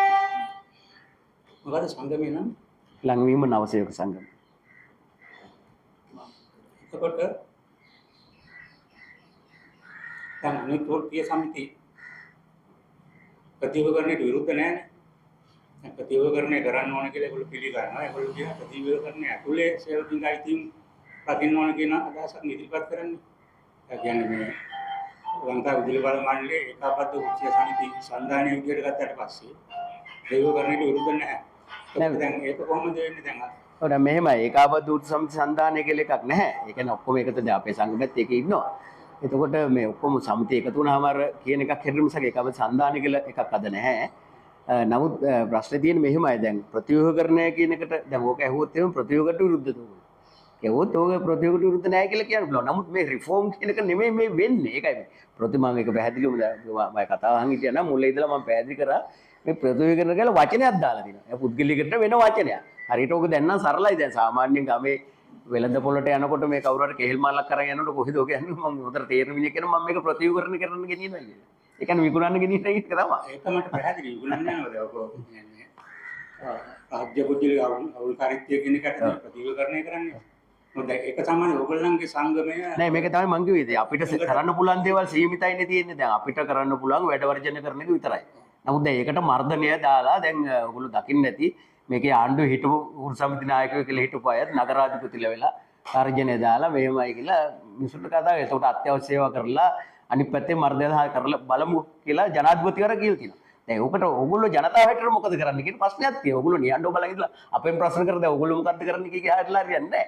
ජනතාව හැටියට එකතු වෙලා මේකට ජනතා ඒකාබද්ධ වෙලා මේකට විරුද්ධව පාරට බහින්න ඕනේ. එහෙම නැත්නම් ඉතින් මේක හුදකලා වෙලා මේ විදුලි වල මණ්ඩලයේ සේවක ටික විතරක් හුදකලා වුණාම ඒගොල්ලන්ට යන්න පුළුවන් සීමාවල් තියෙනවා. එතකොට ඒගොල්ලෝ ඊට පස්සේ ඒ සීමාවෙන් ගිහට ජනතාවට මේක අවශ්‍යතාවයක් නැත්තම් මේක ගැන මැදිහත් වෙන්න කියලා. එතකොට ඒගොල්ලෝ ඒ සීමාවල් වල කටයුතු කරාවි. ඒකයි වෙන්නේ. ජනතාවට වර්ධපටවන්න බෑ. දැන් අපි ගත්තා දැන් ඔය ජනතාවනේ ඡන්දේ දීලා තියෙන්නේ. මෙහෙමනේ ඔය. වටපටවන්න බෑ කියන්නේ බෑ. ජනතාව තමයි ඡන්දේ දීලා තියෙන්නේ. ජනතාව එහෙම නෑ. එයාගේ නිලේ ඡන්දේ දුන්න ජනතාව වැඩිකාරයි. නේද? ඡන්දේ දුන්නේ එකේ වැරද්දක් තියෙනවද? කොමාරි මගේ හස්ති මේකයි. දැන් මෙහෙමනේ දැන් අපි ගත්තාට පස්සේ දැන් ඔය උද්ඝෝෂණ පහුගිය අවුරුද්දේ අපි ගත්තොත් එතනින් එහාට අපි අයින් කළා. දැන් පහුගිය අවුරුද්දේ ජනවාරියේ ඉඳලා උද්ඝෝෂණ ඇති වුණානේ. ඔව්. හරි. දැන් ජනවාරි 2-5 එතන දවස් 3ක උද්ඝෝෂණයක් ඇති වුණා. වර්ධනය කළා, එල්ල පිටත් කළා. ඊට පස්සේ අවුරුදු දිගටම ඇති වුණා. ඊට පස්සේ පන්ත ගේනකොට උද්ඝෝෂණය කළා. ඊට පස්සේ රංජන් ජයරාලා ගිය පන්ත ගෙනාවත් අපි වරාජය කරමු අපි ආණ්ඩුවක් ඇතුලේ ක්‍රියාව දාන්න දෙන්නේ නැහැ කියලා. දැන් එහෙම උද්ඝෝෂණ කරලා තියෙනවා. හැබැයි රනිල් වික්‍රමසිංහ ආණ්ඩුවත් පන්ත සම්මත කළා. ඒක සංශෝධනය කළා. මේ ආණ්ඩුව සම්මත කළා. සම්මත කළා ක්‍රියාවට දාන්න පටන් ගත්තා. ඒ සම්බන්ධයෙන් ඉතින් මොකද්ද? ඒක තමයි මම කිව්වේ. ඉතින් ඒක සම්බන්ධව මේකේ එකක් තියෙනවා මොකද්ද කෙරෙන්නේ කියලා. විදුලි බල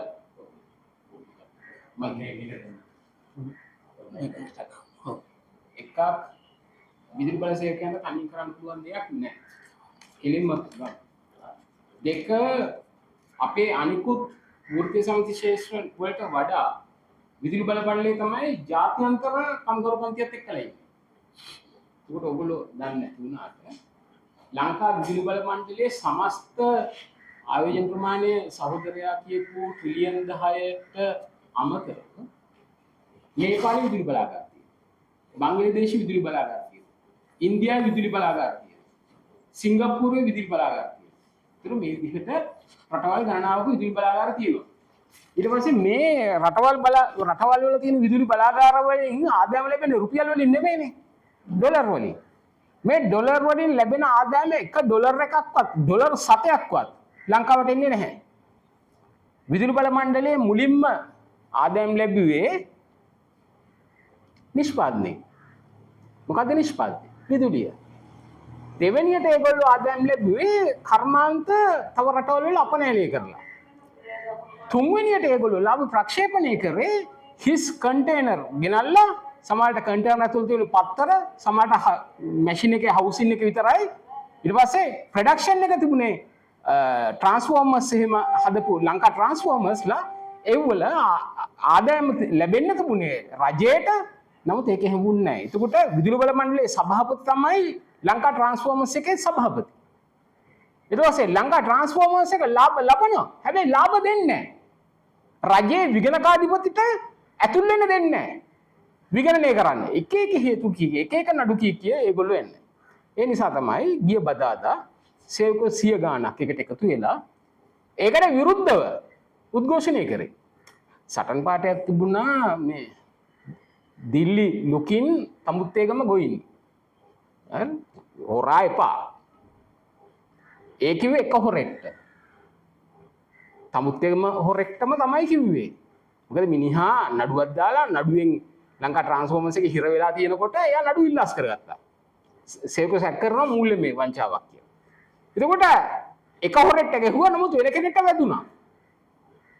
එතකොට මේ උද්ඝෝෂණයෙන් පැය කිහිපයකට පස්සේ කෝප් එක රැස් වුණා. කෝප් එකේදී විදුලි බල මණ්ඩලයේ තියෙන ශීර්ෂ පාඨයේ තනිකරම ලංකා ට්‍රාන්ස්ෆෝමර්ස් වංචාව කියන දෙයින් වැහිලා ගියා. මීඩියාවල, පත්තරවල, විද්‍යුත් මාධ්‍යවල සහ පහුවදා පාර්ලිමේන්තුවේ ලංකා ට්‍රාන්ස්ෆෝමර්ස් එකේ මහා වංචාව කොච්චරද? ලංකාවේ බජට් එක වගේ 10 ගුණයක්. අඩු 10 ගුණයක් පැත්ත. ඒකෝට එකක් මේ සටන පවත්වන්න පුළුවන් ද ලංකාවේ කම්කරුවන්ට විතරක්. දැන් ලංකාවේ ඇතුලේ තියෙන ආයෝජන වලට වඩා නේපාලේ තියෙනවා. නේපාලේ බලපෙරළියට ලංකා විදුලි බල මණ්ඩලය සම්බන්ධයි.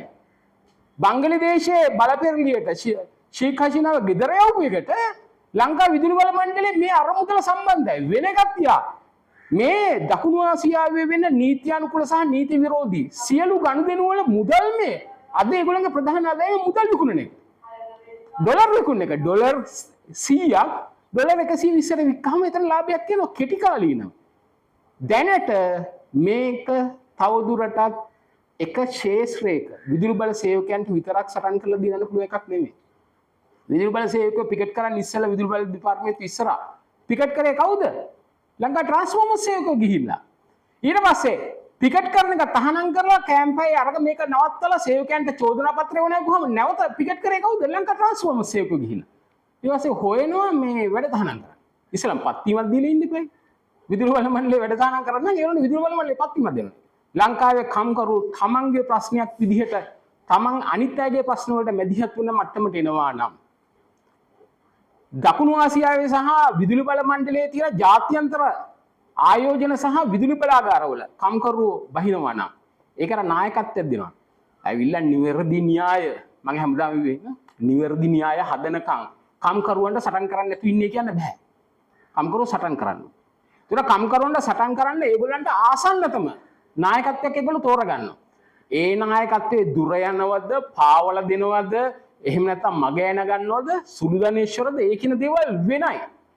නමුත් සටනක් යනකොට අපිට තවදුරටත් සටන මග අරින්න බෑ. ඊට පස්සේ අපි ලංකා විදුලි බල මණ්ඩලයේ මේ සේවක සහෝදරුන්ට ස්තුතිවන්ත වෙනවා යම් ප්‍රමාණයකට අපිත් එක්කලා අදහස් වමරු කර ගැනීමට සම්බන්ධ වීම ගැන.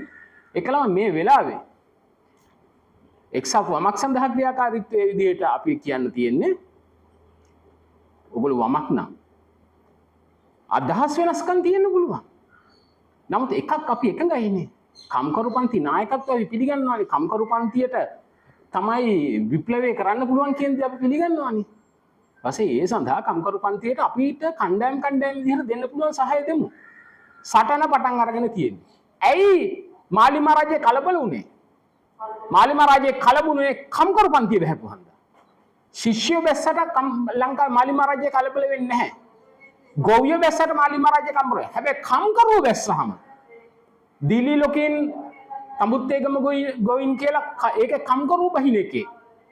ඒක තියෙනවා. රාජ්‍ය ප්‍රතිපත්තිය තීරණය කරන්නේ දිල්ලි රජය.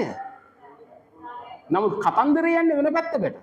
ඉතින් සහෝදර සහෝදරියනි අඩුපාඩු තියෙනවා. ඔයගොල්ලෝ කසාදයක්වත් බඳින්න බැරි වෙයි අඩුපාඩු නැතුව. අඩුපාඩු තියෙනවා. නමුත් මේ අඩුපාඩු අපිට අරගලයේ තුලදීම තමයි අපිට හරි ගස්ස ගන්න වෙන්නේ. මේ අරගලය ලංකා විප්ලවය දක්වා ඉස්සරහට යනවා නම් මම හරි කැමතියි. නමුත් එහෙම වෙන්නේ නැහැ. ඊට පස්සේ කම්කරු පන්තිය මේ යන අරගලයේ විශ්වාසය. දැන් ඔය සටනට ආවනේ මෙතන හිටපු ගොඩක් දෙනෙක්. ඒ සහෝදරු බොහොම අමාරුවෙන් සමහරට තේ එකක් හරි ගස්සලා ඒගොල්ලන්ට දෙනවා. කෑම එකක් දෙනවා. ගමන් ගාසු දෙන්න අහනවා. අපේ සහෝදරු ඒගොල්ලෝ ගැන සද්භාවයෙන් එපා කියනවා. දැන් මේ රැස්වීමේ ඉන්න අය එපා කියනවා. ඇයි ඒ? ඒගොල්ලෝ බොහොම අමාරුවෙන් මේව එකතු කරන හන්ද. නමුත් එපා කියන එකම වැරදි. ඒගොල්ලන්ගේ තේක ඒගොල්ලොත් එක්කලා බොන්නේ නැත්නම් ඒගොල්ලෝ හිතන්නේ ඒගොල්ලෝ අපේ අය නෙමෙයි. ඒගොල්ලෝ දෙන ඒගොල්ලෝ කන කෑමක් කන්නේ නැත්නම් ඒගොල්ලෝ හොඳයි. හොඳ දේ තිබුණා පිකට් එකට බැස්සා. අද පොලිසියට හිතාගන්න බැරුණා එහෙම ෂණයකින් එච්චර ලොකු පිරිසක් පොලිසියම දුන්නුවත්. උද්ඝෝෂණයකට බැස්සයි කියන්නේ. හැබැයි එක අඩුපාඩුවක් තියෙනවා. අපි තාම වමේ ව්‍යාපාරයක් විදිහට අපි තාම අනන්‍ය වෙලා නැහැ කම්කරු පන්තියත් එක්කලා. අපි කොච්චර න්‍යාය දේශනා කරා. න්‍යාය තොන් ගානක් තිබුණත් ක්‍රියාකාරීත්වයේ අවුන්සේ වැදගත් ඊට වඩා. ඒකට අවුන්සේ සඳහා අපි ටිකෙන් ටික ඉස්සරහට යන අඩුපාඩු තියෙන්න පුළුවන්. මේ සහෝදරුන්ගේ යූනියන් එකේ අඩුපාඩු තියෙන්න පුළුවන්. නමුත් ආසන්න කවුද? මේ සහෝදරුන්නේ. පංචෙන් ජාලල් අපිට ආසන්නද? කවදාවත් නැහැ. ඊට පස්සේ ආසන්න කෙනත් එක්කලා අපි ඉස්සරහට යමු. මේ සහෝදරයත් එක්කලා නැත්නම් මේ සහෝදරුන්ගේ යූනියන් එක්කලා අපිට සදාකාලිකවම ඉස්සරහට යන්න පුළුවන්ද කියලා මම හිතන්නේ නැහැ එහෙම වෙයි කියලා. නමුත් මේ සටනේ ජයග්‍රහණයක් කියලා දැන් පේන තෙක් වානේ අපිට යන්න වෙනවා. මේ රාජ්‍ය ප්‍රතිපත්තිය IMF එකට ගැති වෙලා මේ දේපල විකුණනවා නම් මං අහන්නේ මොකටද විකුණන්නේ? ලංකාවේ මුළු බජට් එක ට්‍රිලියන 7.9යි. වංචාව ට්‍රිලියන 80යි. එතකොට මේ IMF එකෙන් ණය ගන්නව නෙමෙයි IMF එකට ණයක් දෙන්න පුළුවන්. මොකටද විකුණන්නේ? මොකටද කෑලි වලට කඩන්නේ? අයිති කෑලි වලට කඩුවයි කියනකො ලංකා ට්‍රාන්ස්ෆෝමර්ස් අයගේ ගිය අවුරුද්දේ ලාභාංශය බිලියන 1යි. සියලු වංචාව වලට පස්සේ. ඒතර සියලු වංචාව වලට පස්සේ බිලියන එකක් කියන්නේ එතන ට්‍රිලියන ගාණක් වංචා කරලා. ඊට පස්සේ මේ දේවල් අත්පත් කරගන්න වැඩපිළිවෙලක් නැතුව රජයට. රජය ඒ සම්බන්ධයෙන් උනන්දු වෙන්නේ නැතුව තව මේ විදුලි බල මණ්ඩලය සහ රාජ්‍ය සම්පත් කඩලා කෑලි වලට කඩලා විනාශ කරලා දාන්න හදන කෙනෙක් තව හොරු කණ්ඩායමක්. අර සහෝදරයෙක් කිව්වා වගේ දැන් ඒක අධ්‍යක්ෂ මණ්ඩලයේ හොරා ගන්නවා තව අලුතෙන් 6ක් හදනවා. ඒ 6 නඩත්තු කරන්නත් වෙන්නේ අන්තිමට මේ විදුලි පාරිභෝගිකයන් තමයි. ඊට පස්සේ දැන්ට තියෙන අපි සරලව ගණන් හදලා කිව්වොත් විදුලි බිල වැඩි කරන්න නෙමෙයි අවුරුදු 10ක් නොමිල විදුලිය දෙන්න පුළුවන් තරම් වංචා වෙච්ච එකතු වෙච්ච දූෂිතව එකතු කරපු මුදල් ප්‍රමාණයක් තියෙනවා. ඒක අත්පත් කරගන්න. ඔය කියන විකිනිල්ල IMF එකෙන් ණය ගැනීමilla අපි පස්සේ බලමු. ස්තුතියි සහෝදරයා. සහෝදරයාගේ මතයට උත්තරයක් හම්බුණාද කියලා මම දන්නේ නැහැ. ඊළඟ පොඩක් මමද කර්මාන්ත හා සේවා සේවක සංගමය. ඔව් මම කියන්නේ මෙහෙමයි. සහෝදරයා අර ලෝක වෙබ් අඩවිය සංවිධානයේ නේද? ඔව් ඉතින් ඔව් තවත් අය ප්‍රශ්න කරනවා හොඳයි. මොකද අපි සහෝදරගේ දාස් දන්නවා. මෙහෙමයි දැන් මම හිතන්නේ අපි චුට්ටක් ඉන්නකො පොඩ්ඩක්. මෙහෙමයි දැන් මම කියන්නේ මම අපි නියෝජනය වෙන්නේ ස්වාධීන සංගමයක් හැටියටනේ. අපි මේ ස්වාධීන සංගමයක් හැටියට තමයි මම නියෝජනය කරන්නේ. මොකද මම ඒකේ ප්‍රධාන ලේකම් වුණාට මට ඒක අධිකාරී බලතල නැහැ. එතකොට නමුත් ඕනම ස්ථානයක කරන සාකච්ඡාවකට ඒක ප්‍රයෝජනවත් වෙනවා නම් මේ අදහස අරගෙන මේක මොකද ජාතික වැදගත්කමක් තියෙන ප්‍රශ්නයක්නේ. එතකොට ඒ සම්බන්ධ කරන ඕනම ආරාධනාවකට අපි එනවා. එතකොට ඒ සඳහා වම හැටියට එකතු වෙන එක හා පොදුවේ ජන ව්‍යාපාර හැටියට එකතු වෙන එක කිසිම වරදක් නැහැ. එතකොට ඒ එකතු වෙලා මේ ප්‍රශ්නේ ඉස්සරහට අරගෙන මේ ප්‍රශ්නය උඩ අපේ රටේට වෙන දේ ගැන මේ ක්‍රියාදාමයට මැදිහත් වෙන එක තමයි කරන්න ඕන. නමුත් අපිට අර කිසියම් මේ සංවිධානයක හැටියට අපිට මේ කෙලින්ම අපි සංවිධානයක් හැටියට අපිට වැඩ කරන්න අමාරුයි.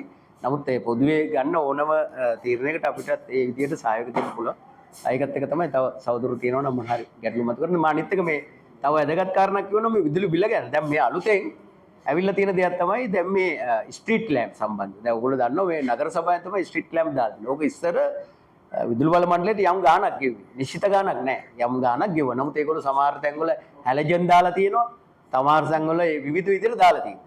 එතකොට මේක ඉලෙක්ට්‍රිසිටි බෝඩ්ඩෙන් පහුගිය කාලේ මේ ඔය ප්‍රශ්නේ නිසාම ඒගොල්ලෝ කවුන්ට් කරා මේ විශේෂයෙන්ම අපේ මේ පාරිභෝගික සම්බන්ධීකාරක සහෝදරු හරහා තමයි කරේ. කවුන්ට් කරා මේ කොච්චර තියෙනවද ඒවා එක කණුවකින් ගත්ත කොච්චර තියෙනවද? එතකොට ඒකේ මොනවද දාලා තියෙන්නේ? වර්ගත් මොනවද? ඒවා ධාරිතාවය කොච්චරද? මේ ඔක්කොම දුන්නා. දැන් මේගොල්ලෝ අලුතෙන් එතකොට ඒක නගර සභාවට දුන්නා ඒක අනිවාර්යයෙන් මේ මුදල විදුලි බල මණ්ඩලයට ගෙවන්න ඕනේ කියලා. දැන් අලුතෙන් සාකච්ඡාවක් යනවලු. දැන් මේගොල්ලෝ මහලුකොට මේ සියලු නගර සභාවලත් බලය ඉල්ලුවා. නගර සභාවල සාකච්ඡාවක් යනවලු. ඒවා එකතු කරලා ඒක මේ නගර සභාවට ගෙවන්න බෑ. නගර සභාව ගැන විශාල ආදායම් ලබන තැනක්නේ. ඒක ගෙවන්න බෑ. ඒක පාරිභෝගයෙන් අය කරන්න කියලා ඒගොල්ලෝ යෝජනා කරලා තියෙනවා. අලුත් තත්ත්වය. දැන් මම කියන්නේ ඕක ඉදිරියේදී මෙහෙම සාකච්ඡාවක් වෙලා තියෙනවා. ඒක මට හොඳට විශ්වාස දැනකින් හම්බුනේ. ඉදිරියේ දෙක යථාර්ථයක් වුණොත් සහෝදරන්ට බලා ගන්න පුළුවන් වෙයි. ඒතර මොකද්ද මේ බලාපොරොත්තු වෙන්නේ කියලා. අඩු ගානේ මහජන සේවාවක් හැටියට මේ රාත්‍රී කාලයේ තියෙන අනාරක්ෂිත භාවය යම් අඳුර දුර කරන්න මිනිස්යාට තියෙන ආලෝකය ලබා දෙන වීදි පහනිනුත් ඒක පුද්ගලිකව අය කරගන්න මට්ටමට උත්සාහ කරනවා නම් මේ කොයි විදිහට මේ මුදල් ගැනම හිතලා මේ හැමදේම කරන්න කියන එක මේ සේවා වලින් මිදෝලා කියන එක සහෝදරන් තේරුම් ගන්න අවශ්‍යයි. මම මේ අමතර මට මතක් වෙච්ච නිසා කිව්වා. තව ප්‍රශ්නක් නැති අය ඉන්නවද? ඔව්.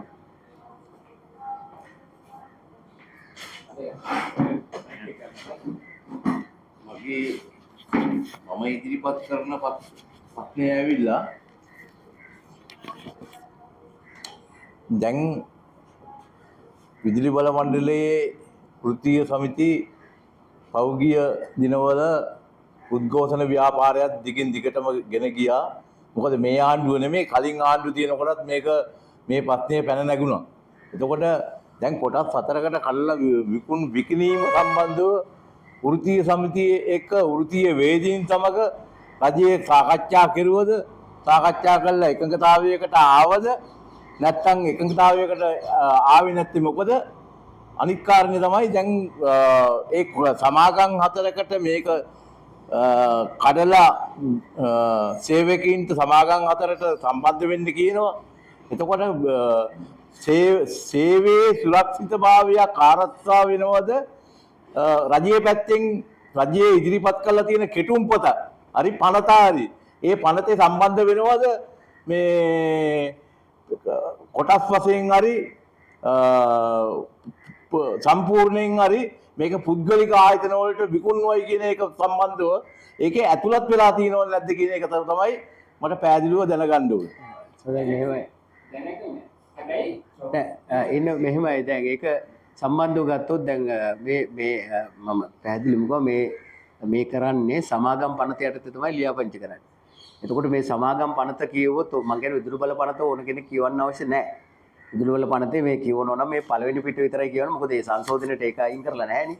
පළවෙනි පිටේ බොහොම පැහැදිලිව තියෙනවා මේ මොකද්ද මේක මේ 69 පනතක්. ඒ වගේම 1950 පනතත් ඒ වගේම දෙකම පරිච්ඡින්න කරනවා. පරිච්ඡින්න කරන අවශ්‍ය කරනවා කියන. ඒකට පැහැදිලිනේ විදුලි බල පනත අවශ්‍ය කරනවා. ඊට පස්සේ කියනවා 2007 සමාගම් පනත යටතේ ලියාපදිංචි කරනවා කියන. මේක තියෙනවා පැහැදිලිවම පළවෙනි පිටේම තියෙනවා. ඒක ඕන කෙනෙකුට බලන්න වෙන මොකුත් බලන්න ඕනේ නැහැ. එතකොට 2007 සමාගම් පනත කියවන්නේ. සමාගම් පනතේ බොහොම පැහැදිලිව තියෙනවා පොදු හා හවුල් ව්‍යාපාර තනි පුද්ගල සමාගම් බවට පත් කරන්න පුළුවන්. ඒකට තමයි මේ පත්‍රය. ඒ කියන්නේ කොටස් වෙළඳපොළට දාන්න. ඒක තමයි තියෙන්නේ. එතකොට දැන් මේ සමහර සහෝදරු විශ්වාස කරනවා මේක අඩුම ගානේ අපි කිව්සුම නෛතික කිව්සුමකට ගියොත් අඩු ගානේ මේක ඇතුලේ අපිට මේ අපේ සේවකයන්ගේ තියෙන බෙනිෆිට්ස් ටිකවත් දැනට තියෙන ප්‍රිවිලේජ්ස් ටිකවත් අහිමි කරගන්න නැතුව ඒ ටිකවත් අඩු ගානේ රැක ගන්න පුළුවන්ද කියන තර්කය. මම නම් හිතනවා ඒකත් ඉදිරි කාලෙදී බිඳ වැටෙනවා. මොකද ඒ අධ්‍යක්ෂක මණ්ඩල විසින් තමයි තීරණය කරන්න සමාගම් වල මේ කිසිම දෙයකට බැඳිලා නැහැ ඒගොල්ලෝ මේ රජය කියන තීන්දුව తీරන ගන්න. අපිට ඉතිහාසයේ ඉඳලා ඕන්තර උදාහරණ අපි දැක්කා මාට එකේම එක සැරයක් සේවකයෝ දොට්ට දානකොට අග්‍රාමාත්‍ය හිටිය මම හිතන්නේ මහින්ද රාජපක්ෂ මහත්තයා කෙලින්ම කිව්වා මේ අයින් කරන්න එපා කියලා. නමුත් ඒ අගමැති කියන සත්තපාකට මේක කරේ නැහැ. කෙලින්ම සේවකයෝ එළියට දැම්මා. දාලා ඒ කොටසක් එළියට දැම්මා. ඒ නිසා ඒක තමයි වෙන්නේ. සමාගම් පනත කියන්නේ ඒ තරම් බලවත්. මොකද ඒ අයට හදලා දීලා තියෙන්නම ඒ අධ්‍යක්ෂක මණ්ඩලය තමයි තීන්දුව තීරණය ගන්න. ඒකේ ඉන්න සේවකයෝ කොච්චරද? ඒක පඩි නඩි කොයි විදිහට තියෙන උසස් සීම් දෙන්නේ කොහොමද? ඒ ඔක්කොම තීරණය කරන්නේ. ඒ නිසා ඒක නම් මම කියන්නේ සේවකයන්ට කාලීනව තව කාලෙකදී මේ කොටසක් මේක අයින් කරාවේ. දැන්ටමත් ඒගොල්ලෝ විශේෂයෙන් මේ අහිංසකම සේවකයෝ තමයි මුලින්ම අයින් කරන්න කතා කරන්නේ මේ පාරිභෝගික සම්බන්ධීකාරවරු කියන සහෝදරු. ඒගොල්ලන් අයින් කරලා මේ ලාභයිලු මේ මොනවද මේ ඩිජිටල් මීටර් දාන එක. නමුත් මේක ගැන දීර්ඝ විස්තරයක් කරන්න පුළුවන්. මේක කාල වේලාව නැති නිසා මම කියන්නේ. ඉතින් ඒ නිසා අන්නේ වගේ බොළඳ කතා තමයි කියන්නේ. එතකොට මොකද මට මතකයි අර මම නාලකවක් කියලා සාකච්ඡාවට ගියා. ඒගොල්ලෝ ඉන්න තැන බැලුවම හරිම පුදුම හිතෙනවා. දැන් යා මට අන්තිමට කිව්වා මං මේ කොරෝනා කාලේ වැඩ කරපු විදිහ කිව්වම එයා එනකොට නෑ අපිට නම් ප්‍රශ්නයක් නෑ. මම එපාර්ට්මන්ට් එකකට ගියා. මම ජෙනියක් කරන් ගියා. ඔන්න ඉතින් මිනිස්සුන්ගේ තත්ත්වය මාධ්‍ය වේවන මිනිහා. ඒකට හිතා ගන්න මේ රටේ ජනතාවට බෞද්ධරයකට තිබුණේ කොරෝනා වුණාම මේ ජෙනියක් කරගෙන යන්න පුද්ගලික හැකියාවක් තිබුණාද එපාර්ට්මන්ට් එකක් හම්බුණා. එහෙම තත්ත්වයක් නෙවෙයි. ඉතින් මේ වගේ පොළොවේ පාය ගාපු නැති මිනිස්සු හිතන සංකල්ප උඩ දාම මේවා ඉදිරිපත් කරන්නේ. පොළොවේ පාය ගහලා බැලුවොත් මේක මහා අපරාධයක්, මේ ජාතික අපරාධයක් මේ කරන්නේ. ඒ නිසා මේක පැහැදිලිව මේක රැකගත යුතුයි රාජ්‍ය සේවාවක් හැටියට. මොකද සේවාවල් වලින් ඉවත් කරලා ඔක්කොම මේ ලාභ විදිහට හිතන්න ගත්තොත් එහෙම රටේ ජනතාවගේ බහුතරය දැන් අද මම බැලුවා මේ තොරතුරු හොයලා මේ 17%ක් ඉන්නේ ඉතාම දරිද්‍රතාවයක මේ රටේ ඉන්නේ. කියන්නේ තුන් වේල කණ එක පෝෂණය කෙසේද දෙවේලක් කන්නත් බැරුව එක වේල කෑවත් ඒකෙත් පෝෂණය අඩු. ඒ කියන්නේ 17%ක් ඉතාම දරිද්‍රතාවයක මේ රටේ ජනතාව පෙළෙන්නේ. මේ දැන් දින ඕගොල්ලන්ට ඕනම තොරතුරු තාක්ෂණය උඩ හොයාගන්න පුළුවන්. නිකම් බැලුවොත් ඔයාලා බැලුවොත් මේ මම දැන් එන්න ගමන් නිකම් මේ පරිශීලනය කරලා බැලුවා. ඒතකොට ඒක තමයි தත්ත්වය. ඒතකොට එවන් රටක හරි මේ කියන මොන විකාරද මේ කතා කරන්නේ. ඒ නිසා මේ කිසිම තේරුමක් නැහැ. එතකොට අපි වෘසම්ති හැටියට අපිට කරන්න පුළුවන් වෙන්නේ සහෝදරු අපිට කරන්න පුළුවන් සීමාව තුල. මොකද දැන් වැඩ වර්ජනයක් කරකට අනේකේදී වුණත් ජනතාව උසිගන්න පිටි අපි දැක්ක දැන් උදාහරණයක් දැන් අපේ සාකච්ඡා බැලුවා මේ සාකච්ඡා යට ජනතාව කියලා කියන්නේ මොකද්ද කියලා දකින්නේ නැහැ. මොන සමයට ඔය හදපු ඔය මේ හදාගත්ත තියෙනවනේ හරියට මේ ගොඩක් ඒවා මේ බොරු ෆේක් ඒවා ඒවා වෙන්න පුළුවන්. නමුත් ඒගොල්ලෝ කියන්නේ දරු පවුල් වලට එන ගන්න උඹලා මේ කරන්න දෙන්නේ නැහැ. දැන් මේක මේ කරන්න දෙන්න ඕනේ මාර වැඩක් මේ කරගෙන යන පුනර්ජීවන උඹලා හතුරු හැටියට තමයි පෙන්වන්නේ යන්නේ. ඔව් ඒ රජය නෑ එතකොට ඒ රජය විතරනේ මම කියන්නේ දැන් මේ අපි දැන් මගේ සාකච්ඡාවලත් මම බැලුවා ඒකේ යට මේ දරු පවුල් වලට ඉඳන් පැනලා දාලා තියෙන්නේ. ඉතින් එහෙම තමයි මතයක් හදා. ඒතකොට මම කියන්නේ මේ දැන් අද මේ සහෝදරු කරන වැඩි තාම වැදගත්. මේක ජාත්‍යන්තරවත් යම් ප්‍රමාණික සහෝදරු මැදයත් නිසා මේක අවදීමක් වෙනවා. ඊළඟට මේ දැන් මොකද මේ පිටරට ඉන්න අය සමහරට එහෙ ඉඳගෙන මේ කතා කරනවා. ඒගොල්ලෝ මෙහෙ ඇවිල්ලා දැන් අපි දැක්ක පහුගිය කාලේ මේ මේ සම්පත් විඳින කට්ටිය කොරෝනා හැදිච්චලා මේ අනේ ගේන්නකො මේ අපිට සලකන්නේත් නැහැ බෙහෙත් නැහැ මෙහෙම කියලා ප්ලේන් දාලා මෙහෙ ඇද්දේ. හරිද? ඒගොල්ලන්ගේ ජීවන තත්ත්වය අද මගේ මිත්‍රයෝ ඉන්න ඒදලා ගොඩක් දේවල් කියනවා මම බැලුවා. ඉතින් ඒක තමයි ඇත්ත තත්ත්වය. ඒ නිසා අපි මේ රට ගැන හිතන්න ඕනේ. මේ රට කියන එක මේ පාලකයෝ අවුරුදු 5ක් එනවා 10න් එනවා යනවා. ඒක නෙමෙයි මේ රටක් හැටියට මම නම් විශේෂයෙන් මම එදා ඉඳලා දැක්කේ මම මේ විදුලි බල මණ්ඩලයේ ශේෂ්ත්‍රයට එනකොටත් මම ඇත්තටම වෘත්තීය නීතිඥයෙක් වෙන්න හිටපු කෙනෙක් ඒව පවා මම නැති කරගෙන මේකට ආවේ. ඉතින් ඒ නිසා මම උපයාගත්ත කිසිම දෙයක් පුද්ගලිකව නෑ. රැකියාව කරා. මගේ දරුවෝ මේකට දාලත් නෑ. ඒ නිසා මම දකින්න දේ මේ රටක් හැටියට මේ වගේ එකක් ආයතනයක් මේ අපි හොඳට ගොඩනගපු ආයතනයක්. මොකද මේක ජනතාවගේ බදු මුදල් වලින් ADB ලෝන් වලින් ජයිකා ව්‍යාපෘති වලින් එතකොට බ්‍රිතාන්‍යයෙන් හම්බෙච්ච තෑග්ගක් තමයි වික්ටෝරියා එක. එතකොට විශාල පද්ධතියක් අපි එකතු කරලා අද මේ දෙයක් හදලා තියෙනවා. එතකොට ඒක ලොකු දැන් අද ඉන්වෙස්ට්මන්ට් කරනවා කියන කිසිම කෙනෙකු ඔය ට්‍රාන්ස්මිෂන් වලට ඉන්වෙස්ට්මන්ට් කරන්නේ නැහැ. ඒගොල්ලෝ ඉන්වෙස්ට් කරන්නේ නැහැ. ඒකෝ දෙක ලාභ නැහැ. එතකොට මේ පද්ධතිය හදලා තියෙන්නේ අද රජය හැටියට රජය කියන්නේ ජනතාව.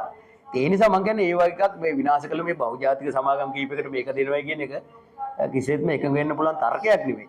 ඒ සඳහා අපිට කළ හැකි වැඩ කටයුතු සමාජයට සීමා සහිත වෙන්න පුළුවන්. අපේ සමිති නායක සහෝදරතුන්ටත් ඒ පිළිබඳ කොයිතරම් දුරට ශක්තියක් ධෛර්යයක් තියනවද කියන එක උඩ තමයි ඒවත් තීරණය වෙන්නේ.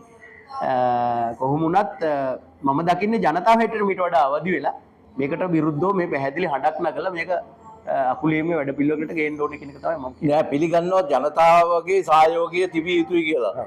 දැන් මම කියන්නේ මේමයි රජයේ පැත්තෙන් ගෙනියනවා වූ වැඩ පිළිවෙල බැලුවම ජනාධිපතිගේ ඉඳලා ඇමතිවරු අනිකුත් අය ප්‍රකාශ කරන්නේ අපි මේක විකුණන්නේ නැහැ. කොටස් වශයෙන් දෙන්නේ නැහැ. දැන් මම කියන්නේ ඒකට අභියෝගය මොකක්ද කියන එකයි පස්සේ තියෙන්නේ. දැන් ඒගොල්ලෝ එහෙම තර්කයක් ගෙනියනවා අපි මේක විකුණන්නේ නැහැ. කොටස් වශයෙන් දෙන්නේ නැහැ කියන එක. නමුත් එහෙම සඳහන් කළත් නැහැ. එහෙම දෙන්නේ නැහැ කියලා ලිඛිතව දැනුම් දීමක් කළත් නැහැ. දැන් මම කියන්නේ ඒකට අභියෝගය මොකක්ද කියලා. දැන් එහෙම ගත්තාම දැන් අපි මේ ලිඛිත ડોකියුමන්ට්ස් උඩම කතා කරොත් දැන් මේ තියෙන්නම මේ ඔය ණය කියන එක ඔය තියෙන පෞද්ගලික සමාගමයට තමයි තියෙන්නේ. ඒක පැත්තක තියන්නකෝ දැන් ඔය තිබ්බත් අපි දැන් ගත්තොත් ඒගොල්ලෝ සංශෝධන පනතේ. මොකද්ද මේ අන්තිමටම කියන්නේ? අන්තිමටම කියනවා බෙදාහැරීම් අංශේ වෙනත් කටයුතු තවත්කම සීමාස ලංකී පුද්ගල සමාගම කියලා අන්තිමට කියනවා අවසාන පැවරීමේ සැලැස්ම දක්වා ඇති පරිදි උත්පාදන සමාගම් උත්පාදන කාර්යය පවරා ගැනීම සඳහා සමාගම් යම් සංඛ්‍යාවක්. හරිද? යම් සංඛ්‍යාවක් කියලා තියෙනවා. ඒ කියන්නේ දැන් මං කිව්ව එක පහුගිය ආණ්ඩුවේ 51%ක් ආණ්ඩුවට තියෙනවා. ඊටු එක මේ අහවල් කොම්පැනි දෙනවා කියලා තිබුණා පැහැදිලි. මේක යම් සංඛ්‍යාවක් වම් සීමා සහිතයි. ඒ කියන්නේ කොච්චරක්ද කියලා නෑ. 100ක් වෙන්න පුළුවන් 200ක් වෙන්නත් පුළුවන්. මේක හිතාව පැහැදිලිව මේක තියෙනවා. අනිත් එක සමාගම් ඒ කලින් එක කලින් නෑ මේ අලුතෙන් සංශෝධන පනත. මේ සංශෝධන පනත මේක තියෙන්නේ මේ සංශෝධන පනත. මේ සංශෝධන 2025 මේ 16. සංශෝධන පනත තමයි තියෙන්නේ. ඊළඟට මේ බෙදාහැරීම මේ තියෙන ජෙනරේෂන් මේ බෙදාහැරීම අවසාන පැවරීමේ සැලැස්ම දක්වා ඇති පරිදි බෙදාහැරීමේ සමාගම් බෙදාහැරීම අංශවල බෙදාහැරීම කාර්යය පවරා ගැනීම සඳහා සමාගම් යම් සංඛ්‍යාවක් පැහැදිලිවම තියෙනවා. එතකොට මේ කරන්නේ මුල් වටේ මේ බොරුවක් කරනවා. මුල් වටේ අපි රාජ්‍ය සමාගම් කියලා මේ අවුරුද්දකට තියාගන්න. එතකොට ඊළඟට අවුරුද්දකට පස්සේ දැන් අවුරුදු දෙකකට කියලා ඔය ෆර්දර් අන්බන්ඩලින් කියලා තුනේ අවුරුදු දෙකකට. දැන් ඒගොල්ලෝ මේකේ මොනවාද මේ මොකද්ද තියෙන්නේ පාර්ලිමේන්තුවේ තියෙන ඒකෙදි එකඟ වෙලා තිනවා අවුරුද්දකින් මේක කරනවා කියලා. එතකොට අවුරුද්දකට පස්සේ මේක ෆර්දර් අන්බන්ඩල් කියන විදිහට කෑලි කඩනවා තමයි. හරිද? කඩලා විකුණනවා. එතකොට ඔන්නම් තව බලන්න මාස 6කින් 8කින් කියයි 2028 එක ගෙවන්න මේ අපිට ණය ගෙවන්න තියෙනවා මේකේ කොටස් විකුණනවා කියලා කියයි. කොටස් විකිනීම තමයි මේ කරන්නේ. ඉතින් ආයි කොටස් වෙළඳ පොළට දාන්නම කොටස් විකුණන්නේ. නැත්නම් ඉතින් දැන් මේක අපි දැන් මේ කියන මූලික පරමාර්ථ තුනකට කාර්යක්ෂමතාවය. එතකොට එහෙම නැත්නම් අපි කියමු මොකද්ද ඉල්ල තරංකාරීත්වය. ඕන එකක් හදන්න පුළුවන් මේක තුල තියාගෙන.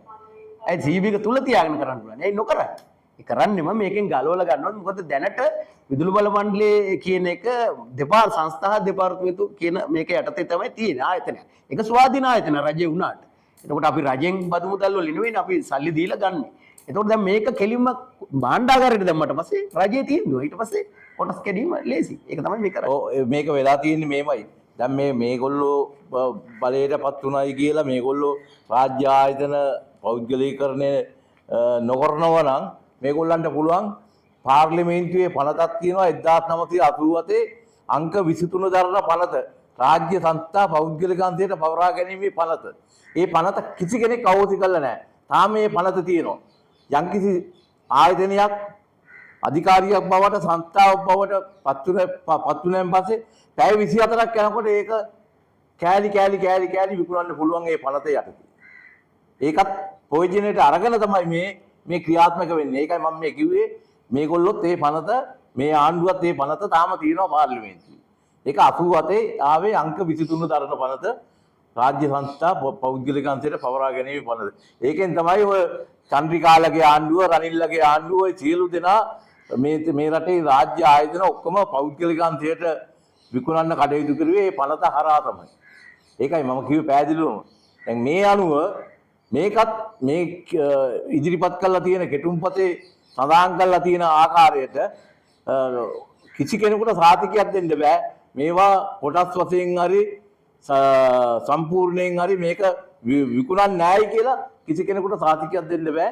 ඒකට ජනතාව මේක මැදිහත් නොවුනොත් කාර්යය මේක සම්පූර්ණයෙන්ම පුද්ගලික අන්තයට පැවරෙනවා. ඒක ඉතින් මේ පැහැදිලිවම තියෙනවා. මොකද දැන් මේ ව්‍යාපෘති අධ්‍යක්ෂකත්වයට වැඩ කරන්නේ පුබුදු නිරෝෂන් මහත්මයා. එයා පැහැදිලිවම ඔයගොල්ලෝ දකින්න නැති මාධ්‍යයකට කිව්වා. දැන් එහනවා දැන් මේක පුදු නෑ දැන් රජයේ හැටියට තියාගන්න කියලා අධිකරණයෙන් කිව්වෙත් හයිඩ්‍රෝ. එයා පැහැදිලි අනිත්ව තියාගන්න ඕනේ කියලා කිව්වේ නෑනේ. එයා තමයි මේක තියරිටිෂ. හරිද? දැන් ඒක ඒ අනිත් දැන් ඔය ජනාධිපති අරිමේ කියලා මෙන්න මේකයි වැඩේ අපි මේක කරන්න වෙනවා. ඒ හින්දා ඔයා මේක ටිකක් හදන්න. හැදන්න ගියාම එයා තමයි දැන් මේක අධ්‍යක්ෂක එමන්සයාගේ ඩියුටි ඉවරයි ඔක්තෝබර්. මම කියන්නේ එයා අවංකව එක කියනවා. එයානේ මේක හදන ලියවිල්ල හදන මිනිසයා. එයා බොහොම පැහැදිලිවම කියනවා නෑ එහෙම රාජ්‍යංශ තියාගන්න එකක් නෑ මේක තරංකාර්ය හදන්න මේ පුද්ගලිකාංශේ මේ ඔක්කොම ගේන්න ඕනේ. ඉතින් ඒක තමයි මේක වෙන්නේ. ඉතින් ඒ නිසා ඒක පැහැදිලිවම මම කියන්නේ මේ ගැන නම් කිසිම විවාද කරන්න කිසි දෙයක් නෑ. මේක පැහැදිලි සත්සුසත්යේ විකුණනවා කියන එක. ඉතින් ඒ සඳහා කොයිතරම් දුරට මේ ජනතාව එකතු කරගෙන මේකට මේ පැහැදිලිව මේ රාජ්‍යාංශය හැටියට මේක මොකද සියලු දේවල් රාජ්‍යාංශය හැටියට තියෙන්න ඕනේ නැහැ කියන එක ගැනත් මම පැහැදිලිවම කිව්වා කොයි විදිහටද ඒවා තියෙන්න ඕනේ කියන එකත් හැම එකම රාජ්‍යාංශය තියෙන්න ඕනද දැන් එහෙමනම් IMF එක කියලා තියෙනවනේ එයාලන්ක එක මේ තියාගන්න කියන ඒක තියාගන්න කියලා තියෙන්නේ ඒක විකුණන්නම කියලා තියෙන්නේ කෙලි මොකක්ද කරන්න දැන් ඒක රාජ්‍ය භාණ්ඩාගාරේ මුදල් දීලා එක තියන්නේ මේ ළඟදී නායවලා මේ තව ප්ලේන් එකකුත් කියනවා ඒතර නෙවෙයි අර එකේ කේටස් එකේ මිල වැඩි කරන කිව්වා ඒක නම් මේ සමහරු කියන වෙන වෙන කතාවක් කරන්නේ කේටස් එකේ මිල වැඩි කරන කිව්වා ආහාරවල ඒ වෙන වෙන ඥාති හේතුව කියලා හරිද මෙහෙමනේ තියෙන්නේ ඉතින් ඒ නිසා මේ පැහැදිලි බොරුවක් කරන්නේ ඉතින් ඒ නිසා මේක මම කියන්නේ අපි ඡන්දෙත් දැන් මේ හුඟක් ජනතාවට වෙලා තියෙන ඒක අපි ඡන්දෙ දුන්න ආණ්ඩුව අපිට විපතක් කරන්නේ නැහැ එහෙම නැත්නම් අපි දුන්න එක පොඩ්ඩක් බලන්න ඕන වගේ හිතනවා ප්‍රශ්නේ තියෙන්නේ අපි දුන්නාද නැද්ද කියන එක උඩ නෙමෙයි අපි ඕනම පාලකෙක් පත් වුණාම හරි දේ කරනවා අපි සහයෝගය දෙන්න ඕනේ වැරද්දක් කරනකොට විරුද්ධ වෙන්න ඕනේ. ඒකයි අපි කරන්න ඕනේ. ඉතින් ඒ නිසා මම හිතන්නේ ඒ දිශාව ඉඳගෙන අපි මේ සාකච්ඡාවේ ප්‍රයෝජනයක් ගන්න වෙන්නේ ඒ දිශාවට ජනතාව අවදි කරගෙන මේක කොයිතරම් දුරට මේක වළක්ව ගන්න පුළුවන්ද කියන කාරණාව උඩ නැත්තම් සියලු ජනතාවටම තමයි ඒක ඉතින් ප්‍රතිපාක විඳින්නේ.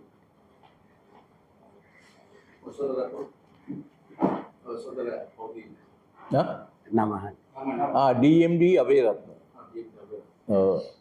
ඔව් මම දුම්රිය සේවක සංගමේ ලේකම් ආණ්ඩුවේ කම්කරු සම්මේලනයේ සභාපති. ඒකට මහත්තයා ඉන්නවා. නැත්නම්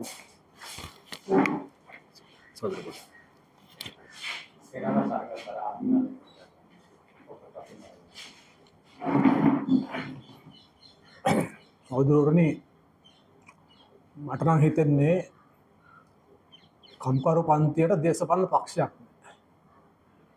පක්ෂයක් නැති වුණාම මේක ඉස්සරහට ගෙනියන්න බෑ. වමද තවම මේ සටන ගෙනියන්න සූදානම්ත් නැහැ. ඒ නිසා මේ ආණ්ඩුවත් මේකෙන් ප්‍රයෝජන ගන්න. එතකොට අපිට මේ ක්ෂණික මේඩේ කරන්නත් බෑ. මේ කර වැරදි වල ප්‍රතිපද. ඒ නිසා වෘත්තීය සම්මතිය හැම වෙලේම හුදකලා වෙලා පක්ෂ වලින් ඈත් වෙලා පක්ෂ වලට දඩුවම් කරන්න ගිහිල්ලා දැන් හිර වෙලා තියෙනවා. ඒකෙන් ගැලවෙන්නේ කොහොමද කියන එකට උත්තර ගන්න කම්කරු පන්තියට. කම්කරු පන්තියට දැන් කියන්න වෙන වම එක්සත්ත්වයන් කියන. වමට එකතු වෙන්න බැර නම් කම්කරු පන්තියට කියන්න ඕනේ. ඒ බලපෑම රටට ගේන්න ඕනේ. ඒ වගේම දැන් මොකක් හරි මේ අනතක් කොටස් වලට බෙදනවා කියලා කියනවනේ. ඒවට කම්කරු පන්තිය ඇතුළේ යුතුය කියලා බල කරන්න ඕනේ. ඒගොල්ලෝ දෙන නිලධාරි මණ්ඩල නෙමෙයි අපෙන් කම්කරු පන්තියේ කොටස් ඉංජිනේරුවෝ ක්ලාක්ලා මොනවාරි ඒ කියන්නේ එක සෝපාලන විදිහට අපේ අතර ගන්න වැඩ පිළිවෙලකට අපි යන්නේ. ඒක අපේ බලපෑම් කරන්න ඕනේ. එහෙම නැතුව තනිකර මේ වැඩේ කම්කරු පන්තියට කරන්න බෑ. මේ ආණ්ඩුව මේ තාම මේ යන්නේ කරුණු දෙකක් උඩනේ දූෂණය නාස්තිය මත හිරපු ආණ්ඩුවක් නෙමෙයි මේක. මේකෙන් එහාට යන ආණ්ඩුවක්කට පෙන්වුවේ නැහැ. ජනතාව තමයි මේ තංගිටි ඒක.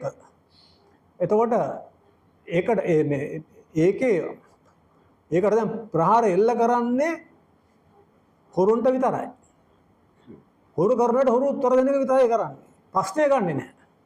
ඒතර වම මේක දිහා බලන් ඉන්නවා. අයි අපි සුදුනෝනේ. වම කියන්නේ මාර සුදුනෝ ටික. හැබැයි විනාශ කරේ වම තමයි මේ රට. ඉතින් වම තමයි මේ වැඩේ බාර ගන්න ඕනේ. දැන් වම ඕන සාකච්ඡාවට ගියොත් ඉතිහාසයට තමයි බණි. මේකේ වැඩක් තියෙනවා. දැන් මේ පුද්ගලීකරණය දිගටම කරගෙන යනවා. ඒතර ජනතා විමුක්ති පෙරමුණ ජාතික ජනබලය හරහා ඇවිල්ලා මේ කරන්නේ අර ගොල්ලන්ගේ වැඩමයි. එතකොට මම මොකද්ද කරන්නේ? තාම සාකච්ඡා කරනවා මොකද්ද කරන්නේ කියලා. කිසිම තැනක එකගතාවයක් වෙන්න උත්සාහ කළා නැහැ. ඒ නිසා මම හිතන්නේ වැඩ කරන ජනතාවට සිද්ධ වෙනවා වම මහා එකතු වෙන කියලා බල කිරීමක් කරන්න. මොකද දකුණට මේ රටේ පස්සෙ දාන්න බෑ. මම කියන්නේ ඒ යෝජනාව තමයි.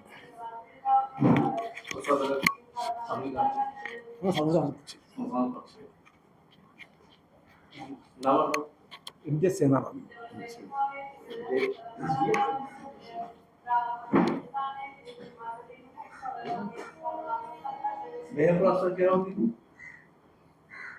අම්බුල්වන්තේ පක්ෂයක් නැහැ හරි. 1940 ගණන් වල BLP කියලා පක්ෂයක් තිබුණා දුමාද්වීපේ සෝෂලිස්ට් පාර්ටි තිබුණා. ඒ පාර්ටි තමයි කම්පරපත්තේ පක්ෂයක් තිබුණා.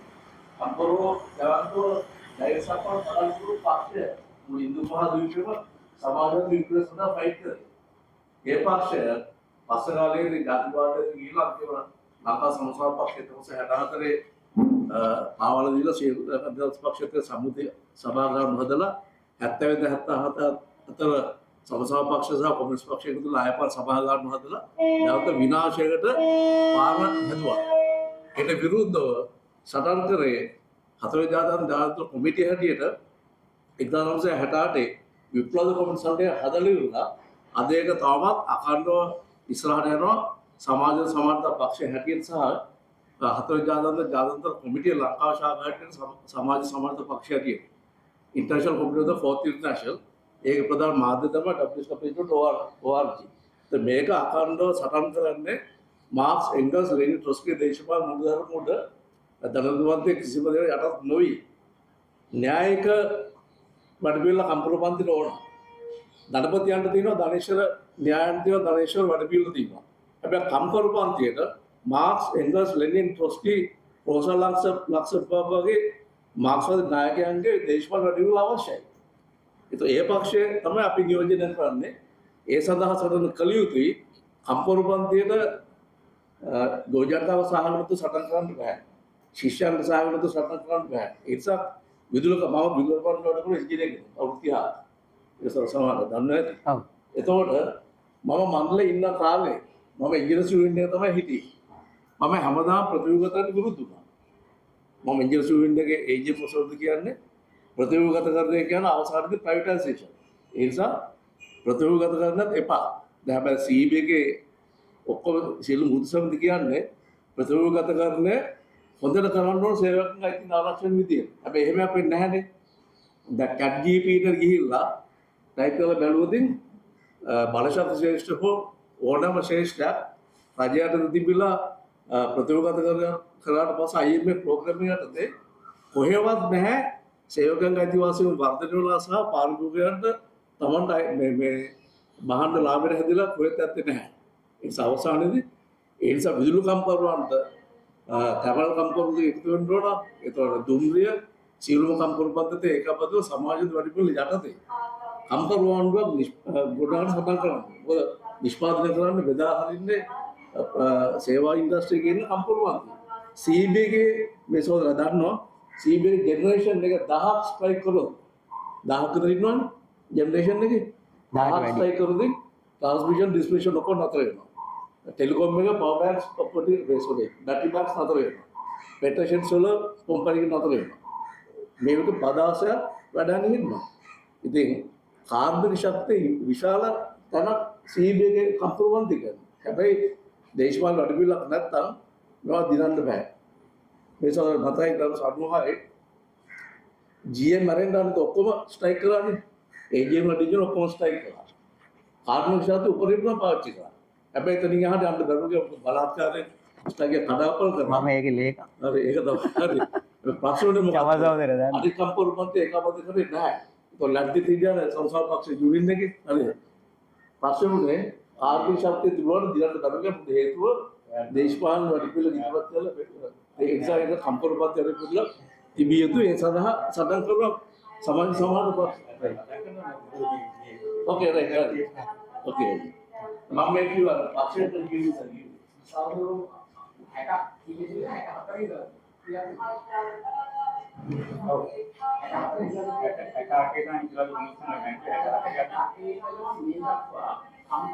කිවිදේ 64 සහෝදරු සෑහීමකටපත් වෙනවා. සහෝදරු පිළිබඳව.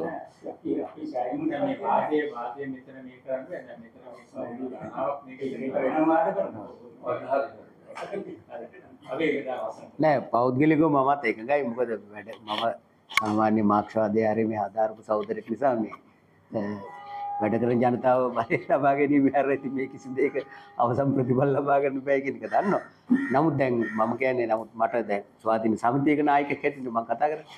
එතකොට දැන් මේ දැන් අපිට තියෙන මේ සටන දැන් තියෙන මේ සීමාව. ඉතින් මම කියන්නේ අපිට කරන්න පුළුවන් දේ තමයි දැන් මම කියන්නේ අපේ උත්තර සහෝදරෝට මේ තියෙන මර්ධනය තමයි ගැටලුව හැටියට තියෙන්නේ. ඒ අතිශාල මර්ධනයක් දාගෙන යනවා. එතකොට ඒක විධායක ජනාධිපතිවරයෙක් ඉන්නවා 3-2 ආණ්ඩුවක්. එතකොට ඒකට විපක්ෂය කියලාත් එහෙම ඉන්න අයත් මේ ප්‍රතිපත්ති වලට එක්තරා විදිහට එකඟයි. මොකද ඒ අය ගත්තත් මේ පෞද්ගලීකරණ මේකේ දැන් සමාජයට රනිල් මහත්තයා පැත්තකින් ඉඳන් සන්තෝෂ වෙලා ඇති.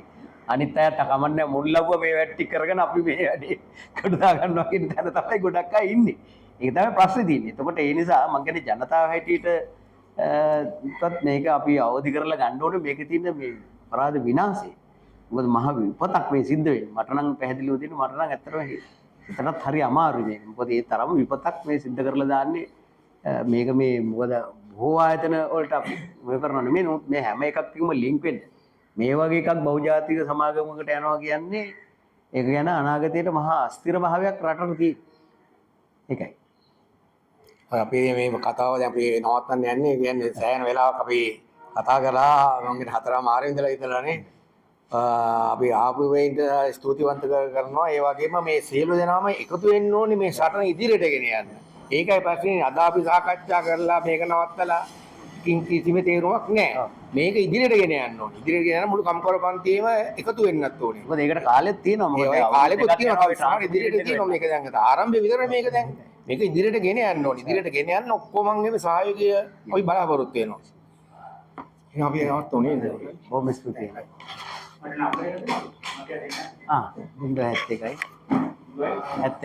822යි 822යි 75 85 ඔයා අහන ප්‍රශ්න